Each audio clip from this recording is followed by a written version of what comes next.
भाजपा हनुमान जी की एक और बात से भी बहुत बड़ी प्रेरणा मिलती रहती है हमें। जब हनुमान जी को राक्षसों का सामना करना पड़ा तो वो उतने ही कठोर भी हो गए थे। इसी तरह भ्रष्टाचार की बात आती है,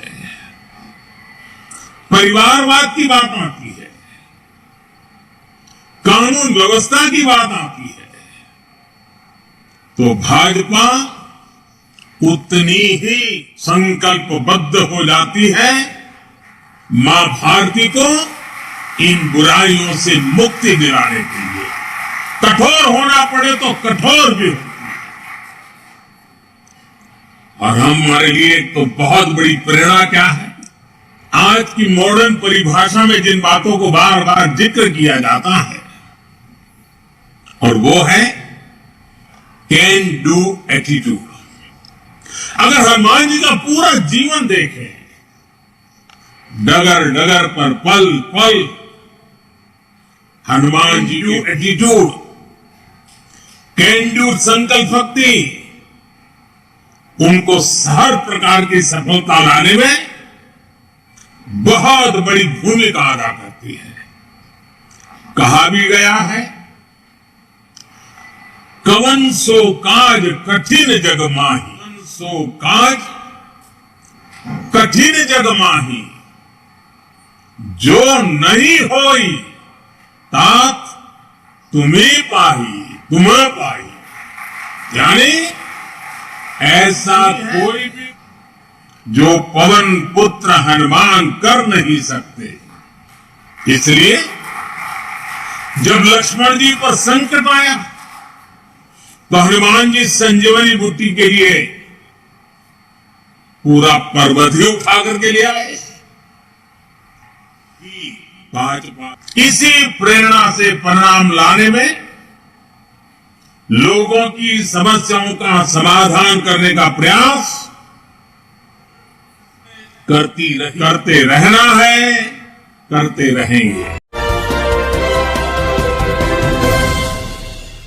यूपी के जनपद शाहजहांपुर के नगर तिलहर में हर वर्ष की भांति इस वर्ष भी परम वैभवशाली, शक्तिमान, मर्यादित कलयुग में जीवांत देव श्री हनुमान जी महाराज के जन्मोत्सव पर मुख्य नेतृत्व ममतेश गुप्ता के निवास से सैकड़ों हनुमान भक्तों के साथ सुंदर सुंदर झांकियां व ढोल नगाड़ों के साथ हनुमान भक्त सर्राफ बाजार एवं मुख्य बाजार से श्री बंसी वाले बड़े हनुमान जी महाराज के मंदिर तक 1.25 किलो लड्डू के महाभोग के साथ भव्य शोभा यात्रा निकाली गई है, जहां सभी बाबा भक्तों ने जय श्री राम का जयघोष कर बाबा को जन्मदिन की बधाई दी है। तत्पश्चात बाबा के प्रसाद रूप में भंडारा एवं बाबा के लड्डू का भोग भी वितरित किया गया है। वहीं आयोजन से नगर जय सिया राम जय हनुमान के जयकारों से गुंजायमान हो गया है। श्री हनुमान जन्मोत्सव के उपलक्ष्य में भाई ममतेश गुप्ता द्वारा संगठित ये सारे बाबा के सेवक 1.25 किलो का विशाल लड्डू बाबा के भोग स्वरूप, तत्पश्चात सिद्ध मंदिर श्री बंसी वाले मंदिर तक की ये पद यात्रा, शोभा यात्रा और बाबा का भोग चढ़ाकर सभी में ये प्रसाद हर वर्ष वितरित किया जाता है। बहुत ही सुंदर शोभा यात्रा। आप सभी को श्री बालाजी महाराज भी हनुमान के जन्मोत्सव पर बहुत बहुत हार्दिक शुभकामनाएं। न्यूज के लिए तिलहर शाहजहांपुर से अमोक सक्सेना की रिपोर्ट। नमस्कार। यूपी के जनपद बरेली के थाना किला क्षेत्र में एक महिला को शादी का झांसा देकर शारीरिक शोषण करने का मामला सामने आया है। पीड़ित ने शोषण की शिकायत थाना पुलिस और उच्च अधिकारियों से की, लेकिन पुलिस ने आरोपी के खिलाफ कार्रवाई नहीं की है। कार्रवाई न होने पर पीड़िता ने करणी सेना के समक्ष प्रस्तुत होकर न्याय दिलाने की गुहार लगाई, जहां करणी सेना जिलाध्यक्ष ठाकुर राहुल सिंह ने पीड़िता के साथ थाना किला पहुंचकर थाना अध्यक्ष से मामले में जांच कर कार्रवाई करने को कहा है। वहीं थाना अध्यक्ष ने कार्रवाई करने का आश्वासन दिया है। एक लड़का है, उसने मेरे संग शारीरिक शोषण करा और जो है मैं बड़े बड़े अधिकारियों के गई हूँ, लेकिन मेरी पिछले 2 महीने से कोई सुनवाई नहीं हुई अभी तक। मैं बहुत परेशान हूँ और जो है उसका हमारे घर पे 3 सालों से पिछले आला जाला था, शादी झांसे में लेके उसने मेरे साथ गलत किया। कितना टाइम तक किया? पिछले 3 सालों से। और जब शादी उसकी थी उससे 2 दिन पहले भी मेरे घर पे आया, फिर भी उन्होंने ऐसा किया। और हमें पता तक नहीं लगने दिया कि इसकी शादी है। जब मैं शादी के मौके पे फिर अब कहाँ जब मैं मौके पे पहुंची तो कह रही है वही टाइम, जब मैंने उससे कहा कि तुम शादी करो, तुमने मुझे बताया भी नहीं, तो कह रही है टाइम आ गया, हो गई शादी, और तुम जैसी तो कहीं आई और कहीं चली गई। आज जब किला थाना आए हैं, क्या मामला? देखिए, मामला जो है वो शारीरिक शोषण से जुड़ा हुआ है। एक मुस्लिम बेटी के साथ जो है दुष्कर्म को अंजाम दिया गया। इसकी शिकायत शासन व प्रशासन को लगातार बड़े बड़े अधिकारियों को और किला थाने में भी कई बार प्रार्थना पत्र दिया गया, परंतु उस बच्ची के साथ कोई भी इंसाफ अभी तक नहीं किया गया। ना तो उसकी एफआईआर दर्ज हुई। जब इसकी शिकायत उसने मेरे से की तो मैंने तत्काल एक प्रार्थना पत्र बनाकर किला थाने को सबमिट किया है और इंस्पेक्टर साहब ने आश्वासन दिया है कि जल्द जो है इसके ऊपर कार्रवाई की जाए। साथ ही साथ मेरा कहना है, बेटी जो है किसी भी समाज की हो, अगर उसके साथ कोई भी गलत काम होगा तो करणी सेना जो है कंधे से कंधा मिलाकर उस बेटी के साथ खड़ी रहेगी और जब तक उसको इंसाफ नहीं मिल जाएगा हम बिल्कुल जो है पीछे हटने वाले लोग नहीं हैं। ऐसा अभी उसने एक बेटी के साथ किया है, कितनों के साथ उसने खिलवाड़ किया होगा और साथ ही साथ उसने 3 साल तक लगातार उसका एक रेप किया है। उसको जितना भी हम कहें वो जो है एक कम है और दोषी को सजा मिलनी चाहिए। 10 न्यूज के लिए बरेली से राकेश कुमार के साथ रामवीर की रिपोर्ट। नमस्कार। देश पर गौआश्रय स्थलों की जांच के लिए मैं जनपद रायबरेली आया हूं और अब तक 5 गौआश्रय स्थल मैंने देखा। ये पहला गौआश्रय स्थल है जहां पर नगरी क्षेत्र का है, जिसको कान्हा उपवन कहा जाता है जी। और मैं अभी कल भी रहूँगा। 3 दिन की जांच है, तो जांच करके और काफ़ी अभी और भ्रमण करूँगा और इसके बाद अपनी रिपोर्ट शासन को और ज़िले को प्रेषित करूँगा। महाराजगंज में कौन कौन से गौशालाओं का निरीक्षण किया गया? ये मैं अभी, आप लोग अगर जिला मुख्यालय पर आएंगे तो डिटेल बाइट में दूँगा।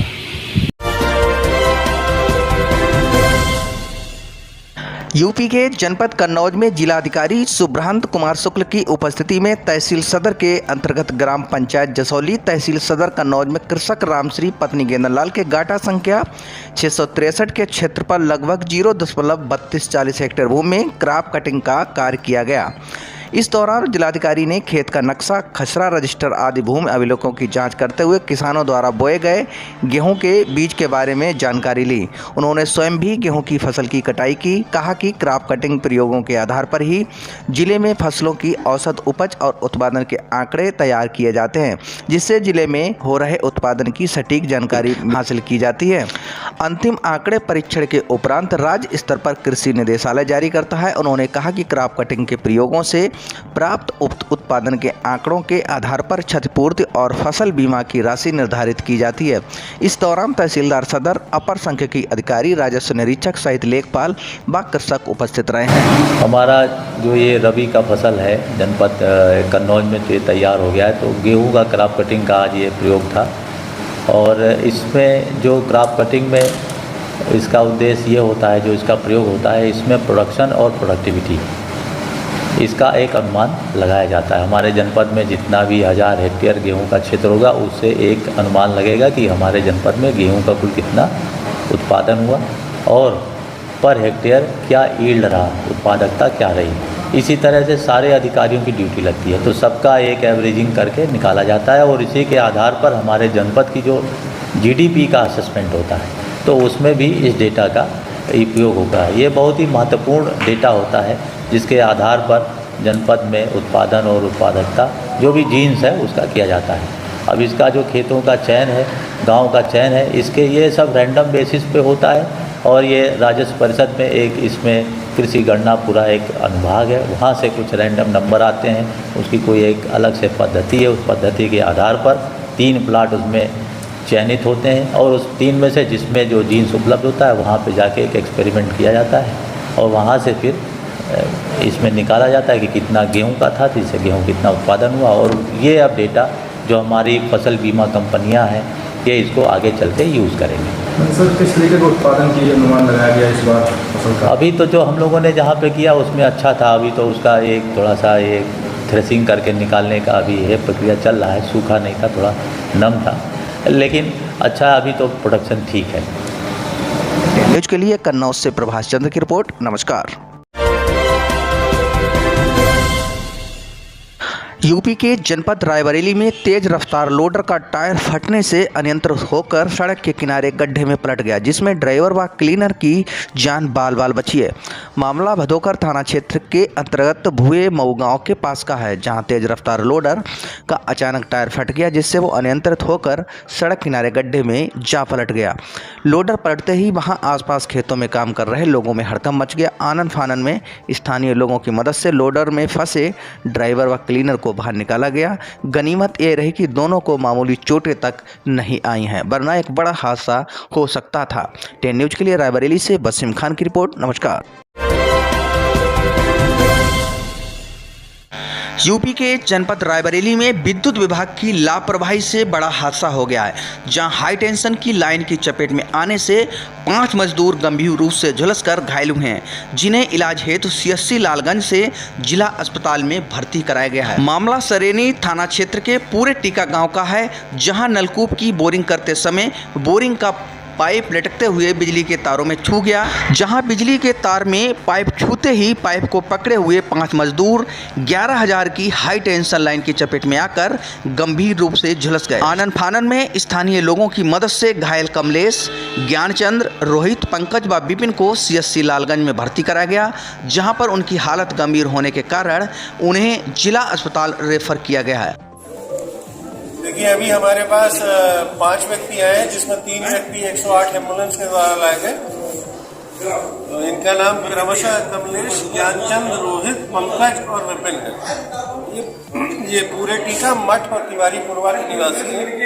ये पता चला कि ये बोरिंग कार्य में कुछ सहायता कर रहे थे।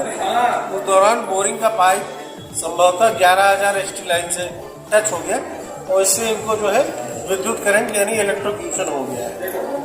तो इनके शरीर में घाव है, जले होने की शिकायत है। अभी सभी मरीज स्टेबल हैं। हम इनका प्राथमिक उपचार कर रहे हैं और यदि जरूरत पड़ी तो इन्हें आगे भेजना भी पड़े। 10 न्यूज के लिए रायबरेली से वसीम खान की रिपोर्ट। नमस्कार।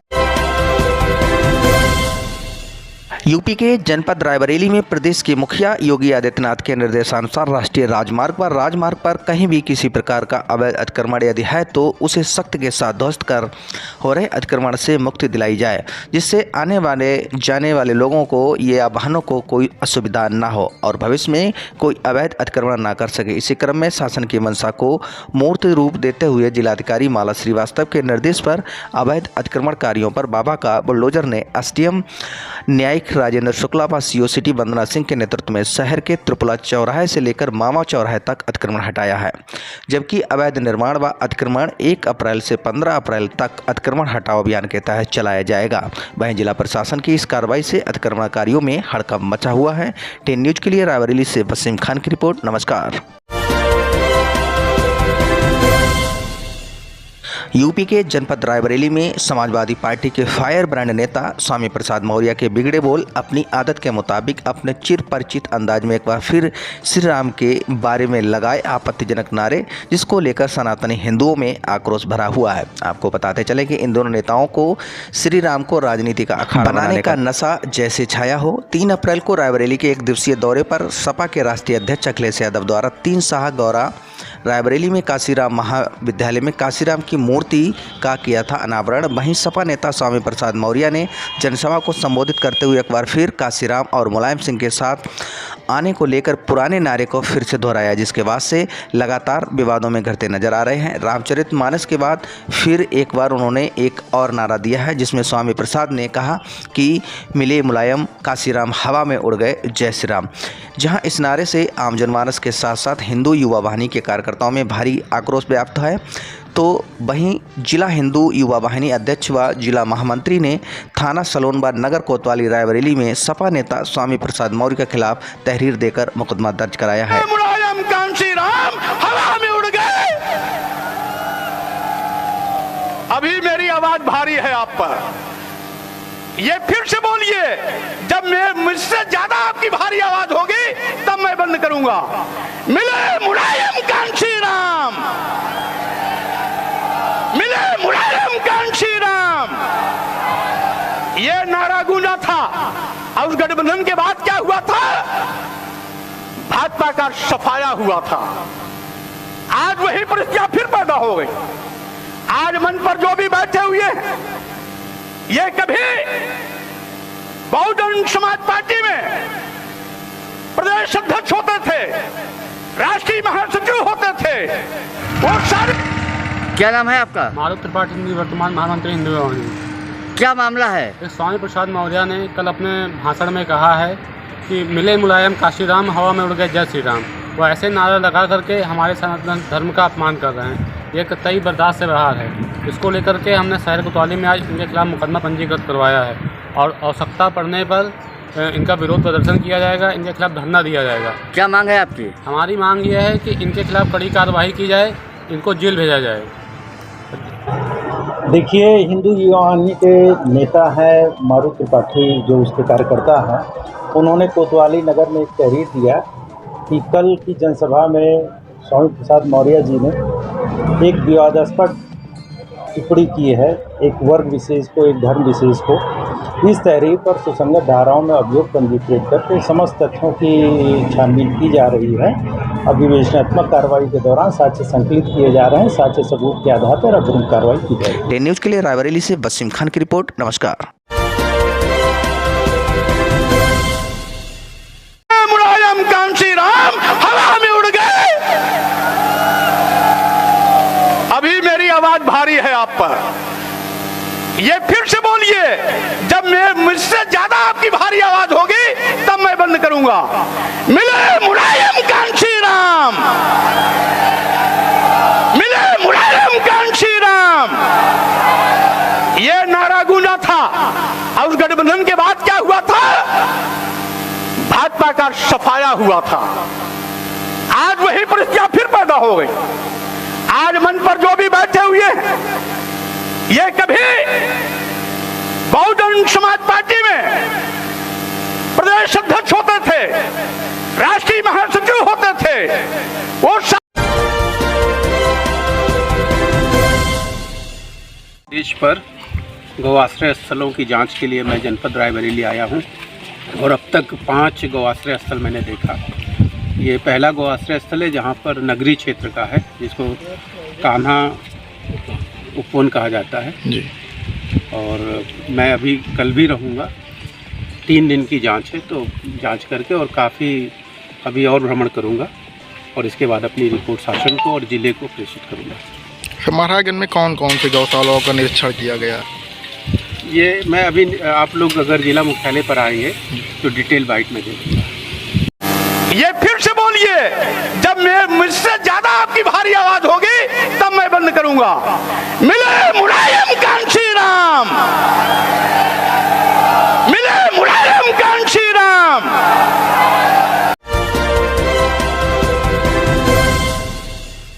यूपी के जनपद शाहजहांपुर के थाना तिलहर के नगर तिलहर में एक अजीबोगरीब मामला प्रकाश में आया है, जहां पुलिस ने मोहल्ले वासियों की सूचना पर मौके से बंद कमरे से करीब 8 लोगों को बेहोशी की हालत में निकालकर इलाज हेतु अस्पताल में भर्ती कराया गया है, जहां इलाज के दौरान सभी की हालत में सुधार हुआ है। आपको बताते चलें कि नगर के मोहल्ला बहादुरगंज निवासी संतो कौर पत्नी बनारसी, उम्र करीब 50 वर्ष, प्रीति पत्नी गोलू, शीतल पत्नी स्वर्गीय विशाल, अंजलि उम्र करीब 18 वर्ष, सुजाता उम्र करीब 15 वर्ष, पुत्री बनारसी, कामनी पुत्री सुजाता उम्र करीब 14 वर्ष, संजय पुत्र बनारसी उम्र करीब 12 वर्ष, आकाश उम्र करीब 8 वर्ष, प्रकाश उम्र करीब 7 वर्ष पुत्रगढ़ बनारसी संतानें हैं, जो संतों के मोहल्ला बहादुरगंज कस्बा तिलहर स्थित मकान में एक साथ रहते हैं। बताया गया है कि संतों का पति बनारसी चूर्ण आदि बेचने का कार्य शाहजहांपुर से बाहर करता है और संतों की लड़की शीतल, जिसके पति विशाल ने लगभग अब से 5 वर्ष पूर्व फांसी लगाकर आत्महत्या कर ली थी। संतों व उसकी पुत्री शीतल का कहना है कि विशाल की असमय मृत्यु हुई है और मृत्यु के पश्चात वो शीतल के पास आता है। नवदुर्गा व्रत के समय शीतल के द्वारा व्रत रखने के उपरांत स्वयं रामनवमी के अवसर पर हवन आदि कर पूजा पाठ कर अपने घर के अंदर की चौकी स्थापित की थी। इसी दौरान शीतल द्वारा अपने सभी परिजनों को काला धागा बांधा गया था एवं 3-4 दिन से कमरा बंद करके सभी लोग कमरे के अंदर चौकी लगाकर बालाजी का अनुष्ठान प्रारंभ किया जा रहा था। 3-4 दिन से लगातार बंद कमरे होने की सूचना आसपास के लोगों द्वारा पुलिस को दी गई। तत्काल थाना तिलहर पुलिस द्वारा मौके पर जाकर देखा तो संतों शीतल कमरे के अंदर अनुष्ठान में लीन थे एवं कुछ लोग लेटे हुए थे एवं कुछ लोग बेहोश अवस्था में पड़े हुए थे। सभी लोगों को तत्काल पुलिस ने उपचार हेतु सामुदायिक स्वास्थ्य केंद्र ले जाया गया। तभी सभी की स्थिति सामान्य है। ऐसा प्रतीत होता है कि शीतल व संतों अंधविश्वास एवं मनोरोग की वशीभूत है या कोई रहस्य है। बहरहाल मामले में पुलिस गंभीरता से जांच करने में जुट गई है। 10 न्यूज़ के लिए तिलहर शाहजहांपुर से अमुक सक्सेना की रिपोर्ट। नमस्कार।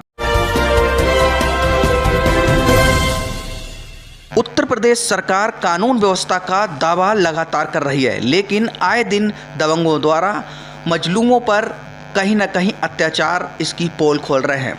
आज ऐसा ही एक मामला गुरबख्शगंज थाना क्षेत्र का उस समय रायबरेली के पुलिस अधीक्षक कार्यालय में देखने को मिला, जब सदर तहसील के नखफुलवा गांव निवासी मनोज कुमार शुक्ला अपनी पत्नी व बुजुर्ग दादी के साथ न्याय की गुहार लगाने बड़े साहब के पास पहुंचे। दरअसल मनोज शुक्ला ने जमीनी विवाद की शिकायत उप जिला अधिकारी से की थी। इस बात से नाराज गांव के दबंग कोटेदार व उसके साथियों ने आज उसके घर पर धावा बोल दिया और गाली गलौज करने लगे। जब पीड़ित ने इसका विरोध किया तो उसके साथ मारपीट की। पति को पिटता देख पत्नी बचाने के लिए गई तो उसके साथ भी आरोपियों ने अभद्रता कर डाली। इसी बीच पीड़ित की दादी ने पुलिस को फ़ोन कर दिया, जिस पर दबंग मौके से जान से मारने की धमकी देते हुए फरार हो गए हैं। वहीं मारपीट में पीड़ित व उसकी पत्नी को गंभीर चोटें आईं और वो न्याय की आस में पुलिस अधीक्षक से गुहार लगाने पहुंच गई है। फिलहाल इस पूरे मामले पर पुलिस अधीक्षक ने कैमरे पर तो कुछ भी नहीं बोला, लेकिन जांच कराकर कार्रवाई का आश्वासन जरूर दिया है। फिलहाल अब देखना ये होगा कि पुलिस अधीक्षक इस पूरे मामले पर क्या कार्रवाई करते हैं और ऐसे दबंग कोटेदार पर क्या कार्रवाई होती है, ये तो आने वाला समय ही तय करेगा। कहाँ की रहने वाली? थाना कौन सा लगता है? क्या मामला है वो? खेती का मामला। क्या है? हमारी खेती कब्जा कर रहा है। कौन कब्जा कर रहा है? शरद। कौन है? अवस्थी। क्या है? क्या है? किसी पद पे है? उनके प्रधान है भतीजे। प्रधान के भतीजे। तो क्या थाने पे गई हैं आप लोग? थाने पे गए। कोई सुनवाई नहीं? कोई सुनवाई नहीं। दादी का? साहब हमारा मामला खेती का है। हमारा खेती की जबरदस्ती करेंगे। कौन? हमारा भूमि जमीन। मनोज बल्ला। कौन है? कौन है? मिश्रा। कौन है? कोटेदार। कोटेदार? हाँ वहीं के? हाँ। और मनोज अवस्थी अमरिया जगजीवनपुर। शारदा अवस्थी अमरिया जगजीवनपुर। पप्पू अवस्थी प्रधान। साहब हमारा जबरदस्ती सारंगी के साथ हमारी भूमिहीन जमीन। कितनी जमीन है? 2 बीघा। 2 बीघा जमीन? 2 बीघा जमीन में जबरदस्ती सारे हमारे खेत को बर्बादी थी। 40 साल से साहब हम लोगन का मारत रहे। क्या नाम है भैया? मनोज कुमार शुक्ला। कहाँ के रहने वाले? जगजीवनपुर अमरिया। थाना कौन सा लगता है? थाना गुरबख्शगंज। क्या मामला है पूरा? मामला ये है साहब कि आज पहले हमने प्रधान का रुकवाया तो हमारे बाप को फंसाया गया। दोबारा हमने फिर रुकवाया तो हमारे भाई को फंसाया गया। तिबारा ये केस है कि अब घर बनवा रहे हैं हमारी भूमधरी पे। हमने एसडीएम और डीएम किया, एप्लीकेशन दिया 29 तारीख को। 29 तारीख को लेखपाल कल पहुँचे तो हमारे भाई को, हम लोग यहाँ रहते नहीं, हमको गांव से भगाया गया है। हम अपने बच्चे यहाँ रिक्शा चला के पाल रहे हैं। तो क्या थाने गए थे? कोई कार्रवाई थाने से? थाने से नहीं साहब, थाने गए तो एसओ साहब ने कहा कि जाके ये राजस्व से मामला है, वहाँ जाके एसडीएम और डीएम से मिलिए। तो मिले थे? और साहब मिले, एप्लीकेशन दिया, लेखपाल को व्हाट्सएप भी करवाया। लेखपाल जाके कल गए हैं 3 दिन बाद। क्या नाम है लेखपाल का? कोई कार्रवाई की? अभी कोई कार्रवाई नहीं हुई साहब। 10 न्यूज़ के लिए रायबरेली से वसीम खान की रिपोर्ट। नमस्कार। राम दिनकर का भाई हूँ, मिस्टर मिटा दूंगा तुमको, हम सीतापुर में रहने नहीं दूंगा तुमको। हम उमेश मिश्रा कहते हैं। मतलब ये फोटो इम्प्लाइड होगा और कौन डीएम है क्या? कोई नहीं, क्या है तू? खत्म हो गया। छोड़ दीजिए। क्या दूँ साले कतई जिंदगी में नष्ट कर दूंगा साले की। हाथ मत से तोड़ मुराद कभी। मैंने कहा आपकी लापरवाही वजह से मरीज की गई, अगर यहाँ पर नहीं होती एम्बुलेंस, हमने कितनी बार कहा है। औकात में साले गाली दे। गाली मैंने किसी को नहीं दी। तूने नहीं निकल गाली हमने इसको हमने गाड़ी नहीं निकल पाई थी, अगर निकल गई होती तो कब की चली गई होती है। हमारा मरीज एक्सपायर हो गया है। आवाज नाम से नाम सुनना है। लोग कच्ची मुंह मारते हैं, मुंह मारते हैं। नवार भाजपा मुंह बना कुत्ता कहीं कसा रहा। अभी एसपीडीएम में नशा देंगे तो मेरे तेरी जिंदगी नाश कर देंगे। इतने मुसलमान तेरे गाड़ी पर लगवाएंगे बेवजह। तेरे अच्छा बेवजह केवल तू बोला है इतनी बात पर, बेवजह बोला है इतनी बात पर, बेवजह पे मेरे लिए करवाएंगे। मेरा मरीज एक्सपायर हो गया, एक्सपायर हो गया हमारा चोट। फर्जी का ड्रामा बना रहा है, ड्रामा बना रहा सारा कुत्ता कहीं का मरीज को सारा गाली दे रहा है। अरे साले भलमनसी बात की जाती है, मतलब सारा ड्रामा कर रहा है।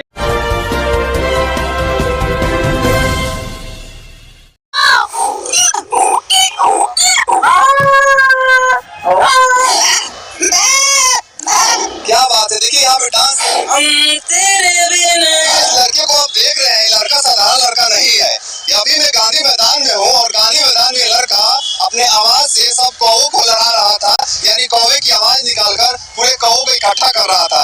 मुझे विश्वास नहीं हुआ, मुझे लगा कि इसको दिखाना चाहिए, तब मैं इसके पास आया और ये दिखाएगा अभी कि कैसे कौवे की आवाज निकालता है और कौवे एक जगह हो जाते हैं। क्या नाम है आपका? अपना नाम बताइए। सर मेरा नाम अंकित है। अंकित है? हाँ सर। आप यूपी के रहने वाले? हाँ सर, यूपी में बाकी बलिया से सर। अच्छा, बलिया के रहने वाले। जो भी आपकी सर अभी हमको मतलब आधार कार्ड तो 16.5 हो रहा है, ठीक है सर, लेकिन असल में सर 17 वर्ष है। 17 साल का ये लड़का है, ये कौवे की आवाज निकालते। कौवे की आवाज निकाल के आप जो कौवे के लड़ा रहे थे तो ऐसा लड़ा के दिखाएंगे कौवे को एक जगह करके।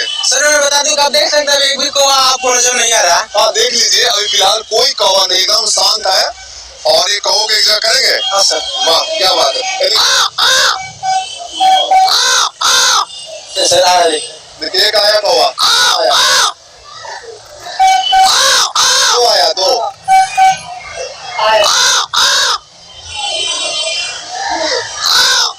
आप देख सकते हैं कितने कौवा आ गए। क्या बात है, क्या बात है। देखा हमने पूरा का पूरा कौवा का हुजूम आ गया। थोड़ा सा और आवाज निकालिए। क्या बात है, क्या बात है।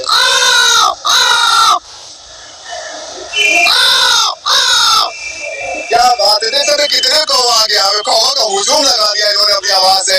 बिल्कुल अद्भुत है ये, और कहीं ना कहीं ये 16 साल का लड़का है और 16 साल की उम्र में कारनामा कर रहा है, बहुत बड़ी बात है। ये कहाँ से सीखा आपने? सर ये मैंने यूट्यूब से प्रिपरेशन किया और सर अपने से अंदर से नेचुरली भी है सर। बता नेचुरली है? हाँ सर। मैंने कैसे पता चला कि कौवे की आवाज निकालेंगे और ऐसे कौवे को एक जगह कर लेंगे? सर जो मैं छोटा था तो अपने घर में मेरे नीम के डाल है और उस पर कौवा आते थे तो मैं कोशिश करता था, एक दिन कौवा निकल गया, आवाज एक बार निकल गया।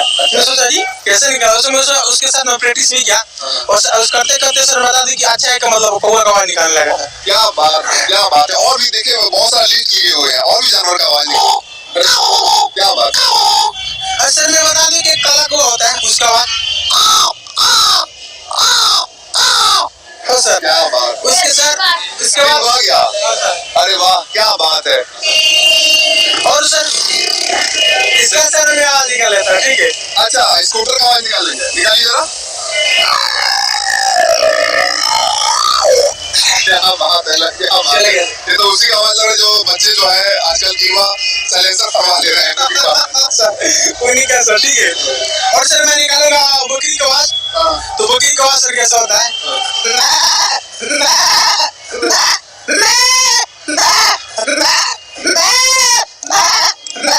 ऐसे कर सर। क्या बात है, देखिए यहाँ पे बच्चे भी इंजॉय कर रहे हैं।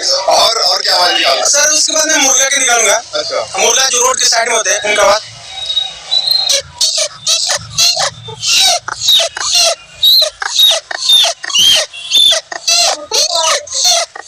सर ऐसे से करते हैं। अच्छा, तो सुबह सुबह जो मुर्गा बांग मारता है उसका आवाज निकाल लेते हैं क्या? हाँ सर, उससे भैया निकाल।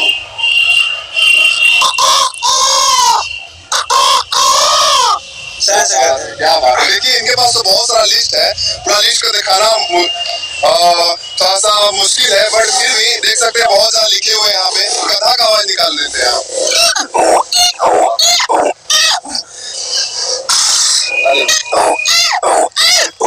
सर बड़ा है थोड़ा, ठीक है। अच्छा, फिर से ट्राई कीजिए, कोई बात।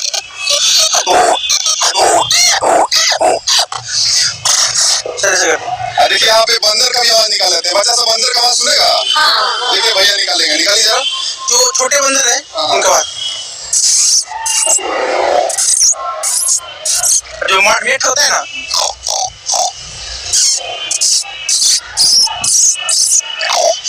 क्या बात है। यहाँ पे लिखा आपने कबूतर के रोने की आवाज।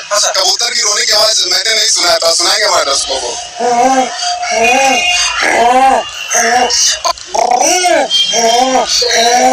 अच्छा, ऐसे कबूतर रोता है सच में? हाँ सर, रोता है। और सर मैं बता दूं कि उसके बाद मेढक का आवाज, बारिश का मौसम है सर, उसके बाद में सर मेढक का आवाज निकालूंगा।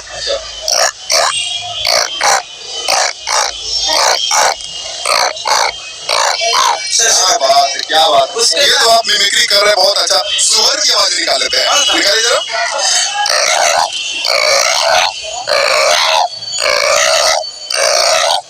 यहाँ पे लिखे आप कुत्ते या लोमड़ी रात में रोते हैं, उसका भी आवाज निकाल लेते हैं। कुत्ते और लोमड़ी में सर अंतर है, ठीक है। सबसे पहले मैं कुत्ते का आवाज सुनाऊंगा।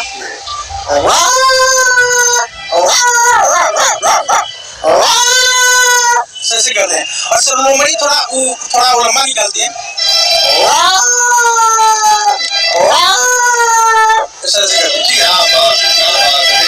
ये 16 साल का लड़का है जो यूपी में रहने वाला है और यहाँ पटना में रहता है, पटना में रह के पढ़ाई करता है। और साथ साथ देखिए गांधी मैदान में मिला मुझे, और यहाँ पे अनेक प्रकार के जो जानवर है उसकी आवाज निकाल लेता है। कहीं ना कहीं बड़ी बात इसलिए है क्योंकि इनका जो टैलेंट है नेचुरली है और भाई गॉड गिफ्टेड है। और इसके अलावा क्या कर लेते हैं आप? सर उसके बाद मैं डांस भी कर लेता हूँ, गाना भी कर लेता हूँ। अच्छा, एक स्टेप हो जाए हमारे दर्शकों के लिए। क्या सर, डांस वाला? हाँ, कोई एक स्टेप कर लीजिए जो आपका सिग्नेचर स्टेप हो। ठीक है सर। और मैं ताली बजाइएगा आप लोग। देखिए मैं अपने मुंडी को फिट करके और मैं अपने शरीर को पूरा हिला लूंगा। क्या बात है, देखिए करके दिखा रहे हैं। और ये देखिए क्या बात है, क्या बात है। देखिए यहाँ पे डांस करके दिखा रहे हैं। अरे वाह, अरे वाह, क्या बात है। बता दो गाना होता है सर, उससे बहुत मस्त कर लेता है। कौन सा गाना? कोई भी गाना सर बजेगा। तो गाना नहीं इसलिए नहीं कर पा रहे हैं, कह रहे बहुत अच्छा डांस करते हैं। उसके बाद सर मैं निकालूंगा भैंस का भी आवाज सर।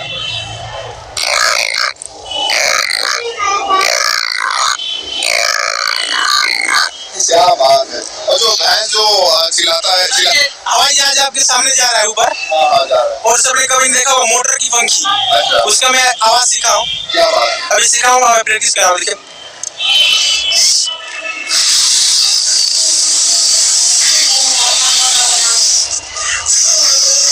सर, ट्रेडिशनल वाले के साथ आवाज निकल जाता है सर। इसके अलावा क्या कर लेते हैं? आपने डांस करके दिखाया, मिमिक्री करके दिखाया, बहुत सारे जानवरों का आवाज निकाला। इसके अलावा क्या कर लेते हैं? और सर मैं गाना भी गा लेता हूँ। गाना भी गा लेते हैं, क्या बात है। गाना गाइए। हमसे गाना। हम तेरे बिना अब रह नहीं सकते, तेरे बिना क्या वजूद मेरा, तुझसे जुदा हो जाएंगे तो खुद से हो पाएंगे जुदा। क्या बात है। बहुत अच्छा गाना गाया इन्होंने। और कहीं ना कहीं ये 16 साल का बच्चा और ये पटना में रहता है, पढ़ाई भी करता है, एनडीए की तैयारी कर रहे हैं। क्या बनना चाहते हैं आप? सर मैं एनडीए की तरफ से लेफ्टिनेंट बनना चाहता हूँ। अच्छा। और इस आवाज के माध्यम से मैं और अपने ग्रुप को लीड करूंगा। यूपी के जनपद रायबरेली के टूक गांव निवासी राम गुलाम के खेत में बिजली के खंभे से शॉर्ट सर्किट से लगी आग की चपेट में गेहूं की फसल जलकर राख हो गई है। घटना की खबर पर ग्रामीणों में हड़कंप मच गया। ग्रामीणों की कड़ी मशक्कत के बाद आग पर काबू पाया जा सका। घटना में लगभग 2.5 बिस्वा खड़ी गेहूं की फसल की नुकसान आंका गया है। आपका क्या नाम है? राम गुलाम। पिताजी का क्या नाम है? जंगली। गांव कौन सा है? टूक। क्या हुआ है मामला? खेत में आग लगी है बिजली विभाग की लापरवाही से। अच्छा, बिजली विभाग की लापरवाही से आग लग गई है। हाँ। अच्छा, काहे में लगी? खेत में गेहूं जल गया हमारा। कितना जल गया होगा? लगभग 2-2.5 बिसुआ जल गया। 2-2.5 बिसुआ। पहली बार लगी है कि एक पर साल लगी तो थोड़ा सा जल गया, कोई बात नहीं। अब 2-2.5 बिसुआ जल गया। आए दिन आग लगा करती है? हाँ, दगत है, लग जाता है। तो पोल ओल है क्या आपके खेत? अच्छा, कितने पोल है? पोल हमारे खेत में तो एक डबल पोल है। अच्छा। फिर आगे टेबिल है, आगे का लाइन गए हैं। अच्छा, तो वही डबल पोल पर से दग जाते। आए दिन दगा करता? हाँ, आए दिन दगा करता। 10 न्यूज के लिए रायबरेली से वसीम खान की रिपोर्ट। नमस्कार। उत्तर प्रदेश की योगी सरकार के अपराधियों भूमाफियाओं के खिलाफ जीरो टॉलरेंस नीति सिर्फ दिखावा मात्र है, जो सत्ता पक्ष के नेताओं पर लागू नहीं होता है, जिसके कारण सत्ता पक्ष के बीजेपी नेताओं की किसी भी प्रकरण में प्रशासन में बैठे हुए जिम्मेदार उच्चाधिकारी भी हाथ डालने से बचते जरूर नजर आते हैं। सोमवार को एक गरीब परिवार ने बच्चों सहित जिलाधिकारी कार्यालय पहुंचकर बीजेपी नेता पर घर कब्जा करने का आरोप लगाते हुए न्याय की गुहार लगाई है। ताज़ा मामला रायबरेली के तौदकपुर थाना लालगंज सामने आया है, जिसमें एक गरीब परिवार अपने पूरे परिवार के साथ पीढ़ियों से पुश्तैनी मकान में निवास करते चले आ रहे हैं। वहीं पीड़ित परिवार एमपी के इंदौर शहर में कुछ समय से परिवार के पालन पोषण के लिए रह रहा था। जब पीड़ित परिवार अपने पैतृक घर आया तो उसके घर पर स्थानीय बीजेपी नेता मनीष त्रिवेदी द्वारा अवैध रूप से घर पर कब्जा करते हुए ताला लगा दिया गया। जब पीड़ित सारा माजरा देखकर दंग रह गया। जब उसने दबंग बीजेपी नेता मनीष त्रिवेदी से अवैध कब्जेदारी को लेकर अपनी बात रखी तो बीजेपी नेता द्वारा घर छोड़कर भाग जाने और जान से मारने की धमकी दी गई। पीड़ित परिवार छोटे छोटे बच्चों महिलाओं के साथ अपना सामान लेकर उच्च अधिकारियों के चौखट के चक्कर काट रहा है। पीड़ित परिवार को अभी तक सत्ता पक्ष के नेताओं के दबाव में प्रशासन से न्याय की दरकार है। वहीं जब इस मामले को लेकर मीडिया कर्मियों द्वारा जिलाधिकारी माला श्रीवास्तव से बात की गई तो उन्होंने मामले में जांच के नाम पर पल्ला झाड़ती जरूर नजर आईं और ऑन कैमरा पर कुछ भी कहने से इनकार कर दिया है। क्या नाम है, कहाँ से आई, क्या समस्या है आपकी? सर हम तौदकपुर से आए हैं, रेखा नाम है हमारा। क्या समस्या है? सर हमारा घर जो है कि तौदकपुर में हम जॉब वगैरह करते हैं, इंदौर में सारा परिवार रहता है। हम यहाँ हर साल यानी आते ही रहते हैं। हम पिछले 4 महीने पहले ही आए थे, घर की साफ सफाई करके गए। हमारे बच्चे का बर्थडे मनाना था हमें इस मार्च में, तो हम वहाँ से यानी आए हुए हैं। घर साफ सफाई पहले ही करके गए थे। आने के बाद हमने चाबी लगाई तो ताला खुला नहीं, तो हमने ताला तोड़ दिया। तोड़ने के बाद अंदर देखा तो पूरा सामान जो था हमारा दहेज का वो भी गायब मिला और हमारा जो कमरा टीन का बना हुआ था वो टूटा हुआ मिला। और हमने जब जानकारी पड़ोस में की तो उन्होंने बोला मनीष त्रिवेदी जी ने आपका कब्जा कर लिया है। कौन है मनीष त्रिवेदी? ये बीजेपी नेता है सर। तो फिर सर उनके पास गए तो उन्होंने हमें मारने धमकाने की मतलब कोशिश की। बोले आप यहाँ से चले जाइए, ये हमने लिया है, ये हमारा है, जबरदस्ती बोल रहे हैं। 10 न्यूज के लिए रायबरेली से वसीम खान की रिपोर्ट। नमस्कार। क्या परिचय है आपका? मोहम्मद इलियास, पूर्व अध्यक्ष नगर पालिका परिषद रायबरेली। आप सब लोग यहाँ पे इकट्ठे हैं, क्या है, किस लिए आप लोग इकट्ठे हैं? आज हमारे राष्ट्रीय अध्यक्ष समाजवादी पार्टी माननीय अखिलेश यादव जी ऊंचाहार विधानसभा में काशीराम महाविद्यालय में मान्यवर काशीराम जी की मूर्ति का अनावरण करने वहाँ पहुँच रहे हैं। इसलिए रास्ते में हम सब समाजवादी पार्टी के सिपाही और कार्यकर्ता और नेता उनके स्वागत के लिए यहाँ इकट्ठा हुए हैं। काशीराम जी की मूर्ति को लेकर के क्या लगता है कि ये 2024 को चुनाव को लेकर के जो है सपा और वो सपा पार्टी द्वारा जो है ओबीसी और दलित को साधने का काम किया जा रहा है? जब कभी किसी महापुरुषों का सम्मान किया जाता है तो आप लोग ये सवाल क्यों उठाते हैं 2024 और 2027 और 2012 और 17? क्या महापुरुषों का सम्मान करने का कोई समय निश्चित होता है? नहीं, ऐसा विपक्ष के लोग आरोप लगाते हैं। हमारे समाजवादी पार्टी में तो पूर्व में गठबंधन में मान्यवर काशीराम जी को इटावा से गठबंधन के अंतर्गत सांसद बनाया। उसके बाद अभी माननीय अखिलेश यादव जी ने 2019 में गठबंधन करके, जबकि वो 0 पर उससे पहले 2014 में आउट हो गई थी और 10 सांसद देने का समाजवादी पार्टी ने काम किया।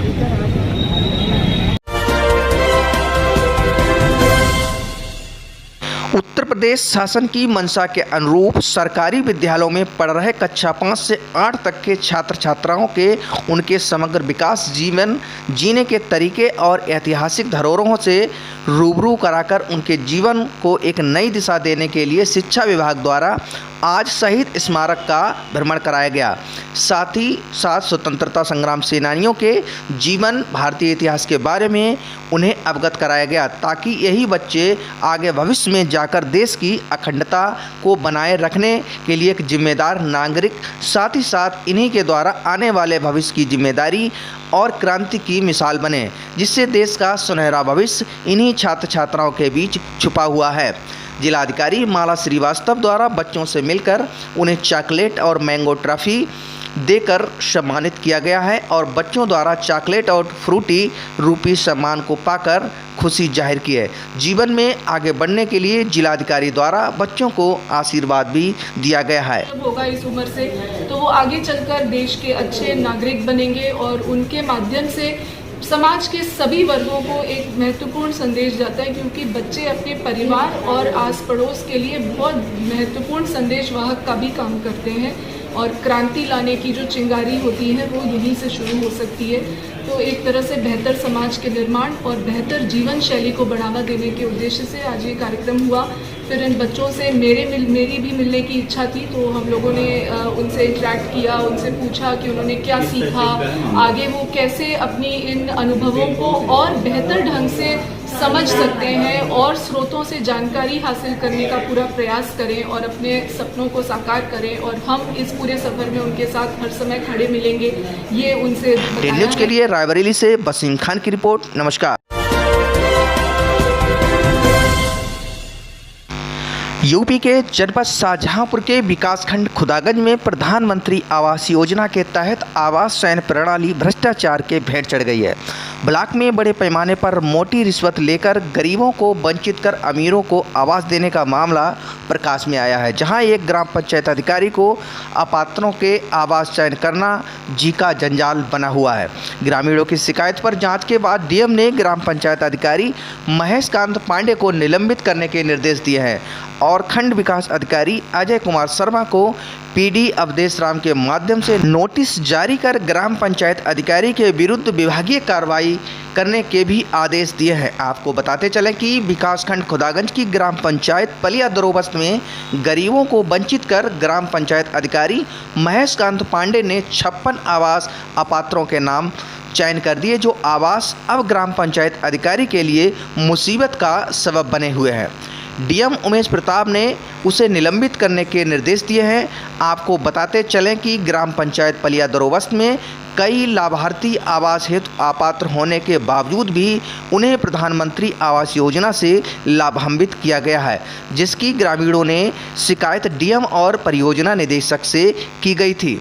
मामले में डीएम ने पीडी अवधेश राम शाहजहांपुर एवं खंड विकास अधिकारी अजय कुमार शर्मा से जांच लगभग 15 दिन पूर्व में कराई थी, जहां पीडी अवधेश राम एवं खंड विकास अधिकारी अजय कुमार शर्मा ने आवासों की बिंदुवार जांच की। मौके पर बड़ी संख्या में लोगों के पक्के मकानों की पुष्टि हुई, जिस बाबत डीएम ने ग्राम पंचायत अधिकारी को निलंबित करने के निर्देश दिए हैं। टेन न्यूज के लिए खुदागंज शाहजहांपुर से नरेश सक्सेना की रिपोर्ट। नमस्कार। प्रधानमंत्री के पास कोई डिग्री ना होने को लेके सांसद जी का जो बयान दिया गया, बयान मेरे संज्ञान में लाया गया है, उसको लेके यही कहा जा सकता है कि ये सत्ता की चकाचौंध से भरा हुआ एक ज़मीनी हकीकत से दूर बयान है। और सत्ता जिसके लिए भाजपा खुद कहती है कि 365 दिन हम काम करते हैं, डिग्री सांसद जी के इस बयान से देश के सारे डिग्री धारकों का जो अपने मेहनत, अपने ज्ञान के जरिए से देश से विदेश तक अपने देश का नाम रोशन कर रहे हैं, और विशेषकर वो डिग्री धारक जो गरीब परिवारों से आते हैं, सीमित संसाधनों से उन्होंने डिग्री हासिल करी, उनका अपमान है ये। और देश के संविधान पे भी एक प्रश्न चिन्ह लगाता है कि उस संविधान ने जिसने देश के सारे नागरिकों को एक समान अवसर देने की बात कही गई है, उनका मौलिक अधिकार माना गया है। देश के गरीब के बच्चे का भी देश के संसाधन पर उतना ही हक है जितना एक पैसे वाले के बच्चे को। जय जवान जय किसान का नारा देने वाले प्रधानमंत्री बेहद गरीब परिवार से आते थे। अटल बिहारी वाजपेयी जी बेहद साधारण परिवार से आते थे। क्या उनकी डिग्री भी सांसद जी पैसे से खरीदी गई क्या? इन महापुरुषों के अपमान करने का देश के किसी भी नागरिक को, चाहे वो किसी भी कितना बड़ा क्यों न हो, किसी को कोई हक नहीं है।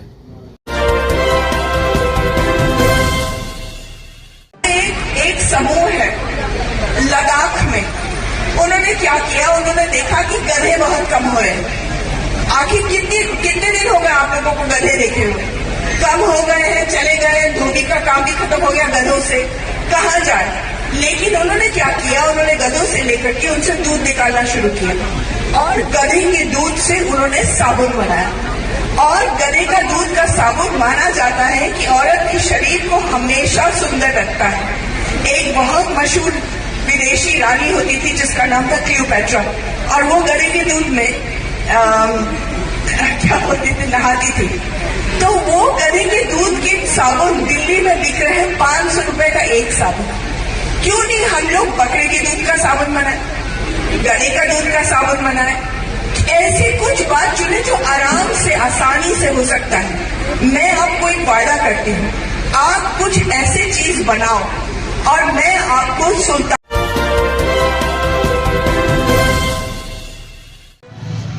शुभ नाम आपका क्या है? पवन पांडे नाम है, और आकांक्षा पांडे जो हमारी घर में है जी, वो अब की बार चुनाव मैदान में हमने उतारा है, क्योंकि महिला सीट होने के नाते हमने उनको अपना प्रत्याशी बनाया है। तो समाज में क्या मुद्दे होंगे अब की बार आपके? देखिए, समाज में मुद्दे वही होंगे जो नगर पालिका से जुड़े मुद्दे होंगे, और प्राथमिकता से उन मुद्दों को करा जाएगा। सबसे मुद्दा है पानी और सड़क। तो हमारा ये रहेगा कि 5 साल में जो सड़क नहीं बनी, पानी की समस्या रही बराबर, निरातन लीकेज रही, और सबसे बड़ा यहाँ के एक मुद्दा है सीवर। जो सीवर टैंक जगह जगह बहते हैं, उससे काफ़ी लोगों को परेशानी होती है, काफ़ी उससे व्यवस्था माने ख़राब होती है, और जनता भी काफ़ी नगर पालिका में दौड़ के आई, लेकिन उसका अभी कोई ठोस निकल के नहीं आया जो जिससे जनता संतुष्ट हो। तो उस मुद्दों को जो जनता को विगत 5 वर्षों से नहीं हो पाया, उन मुद्दों को तुरंत माने समाप्त करके उनका काम करने का काम करेंगे।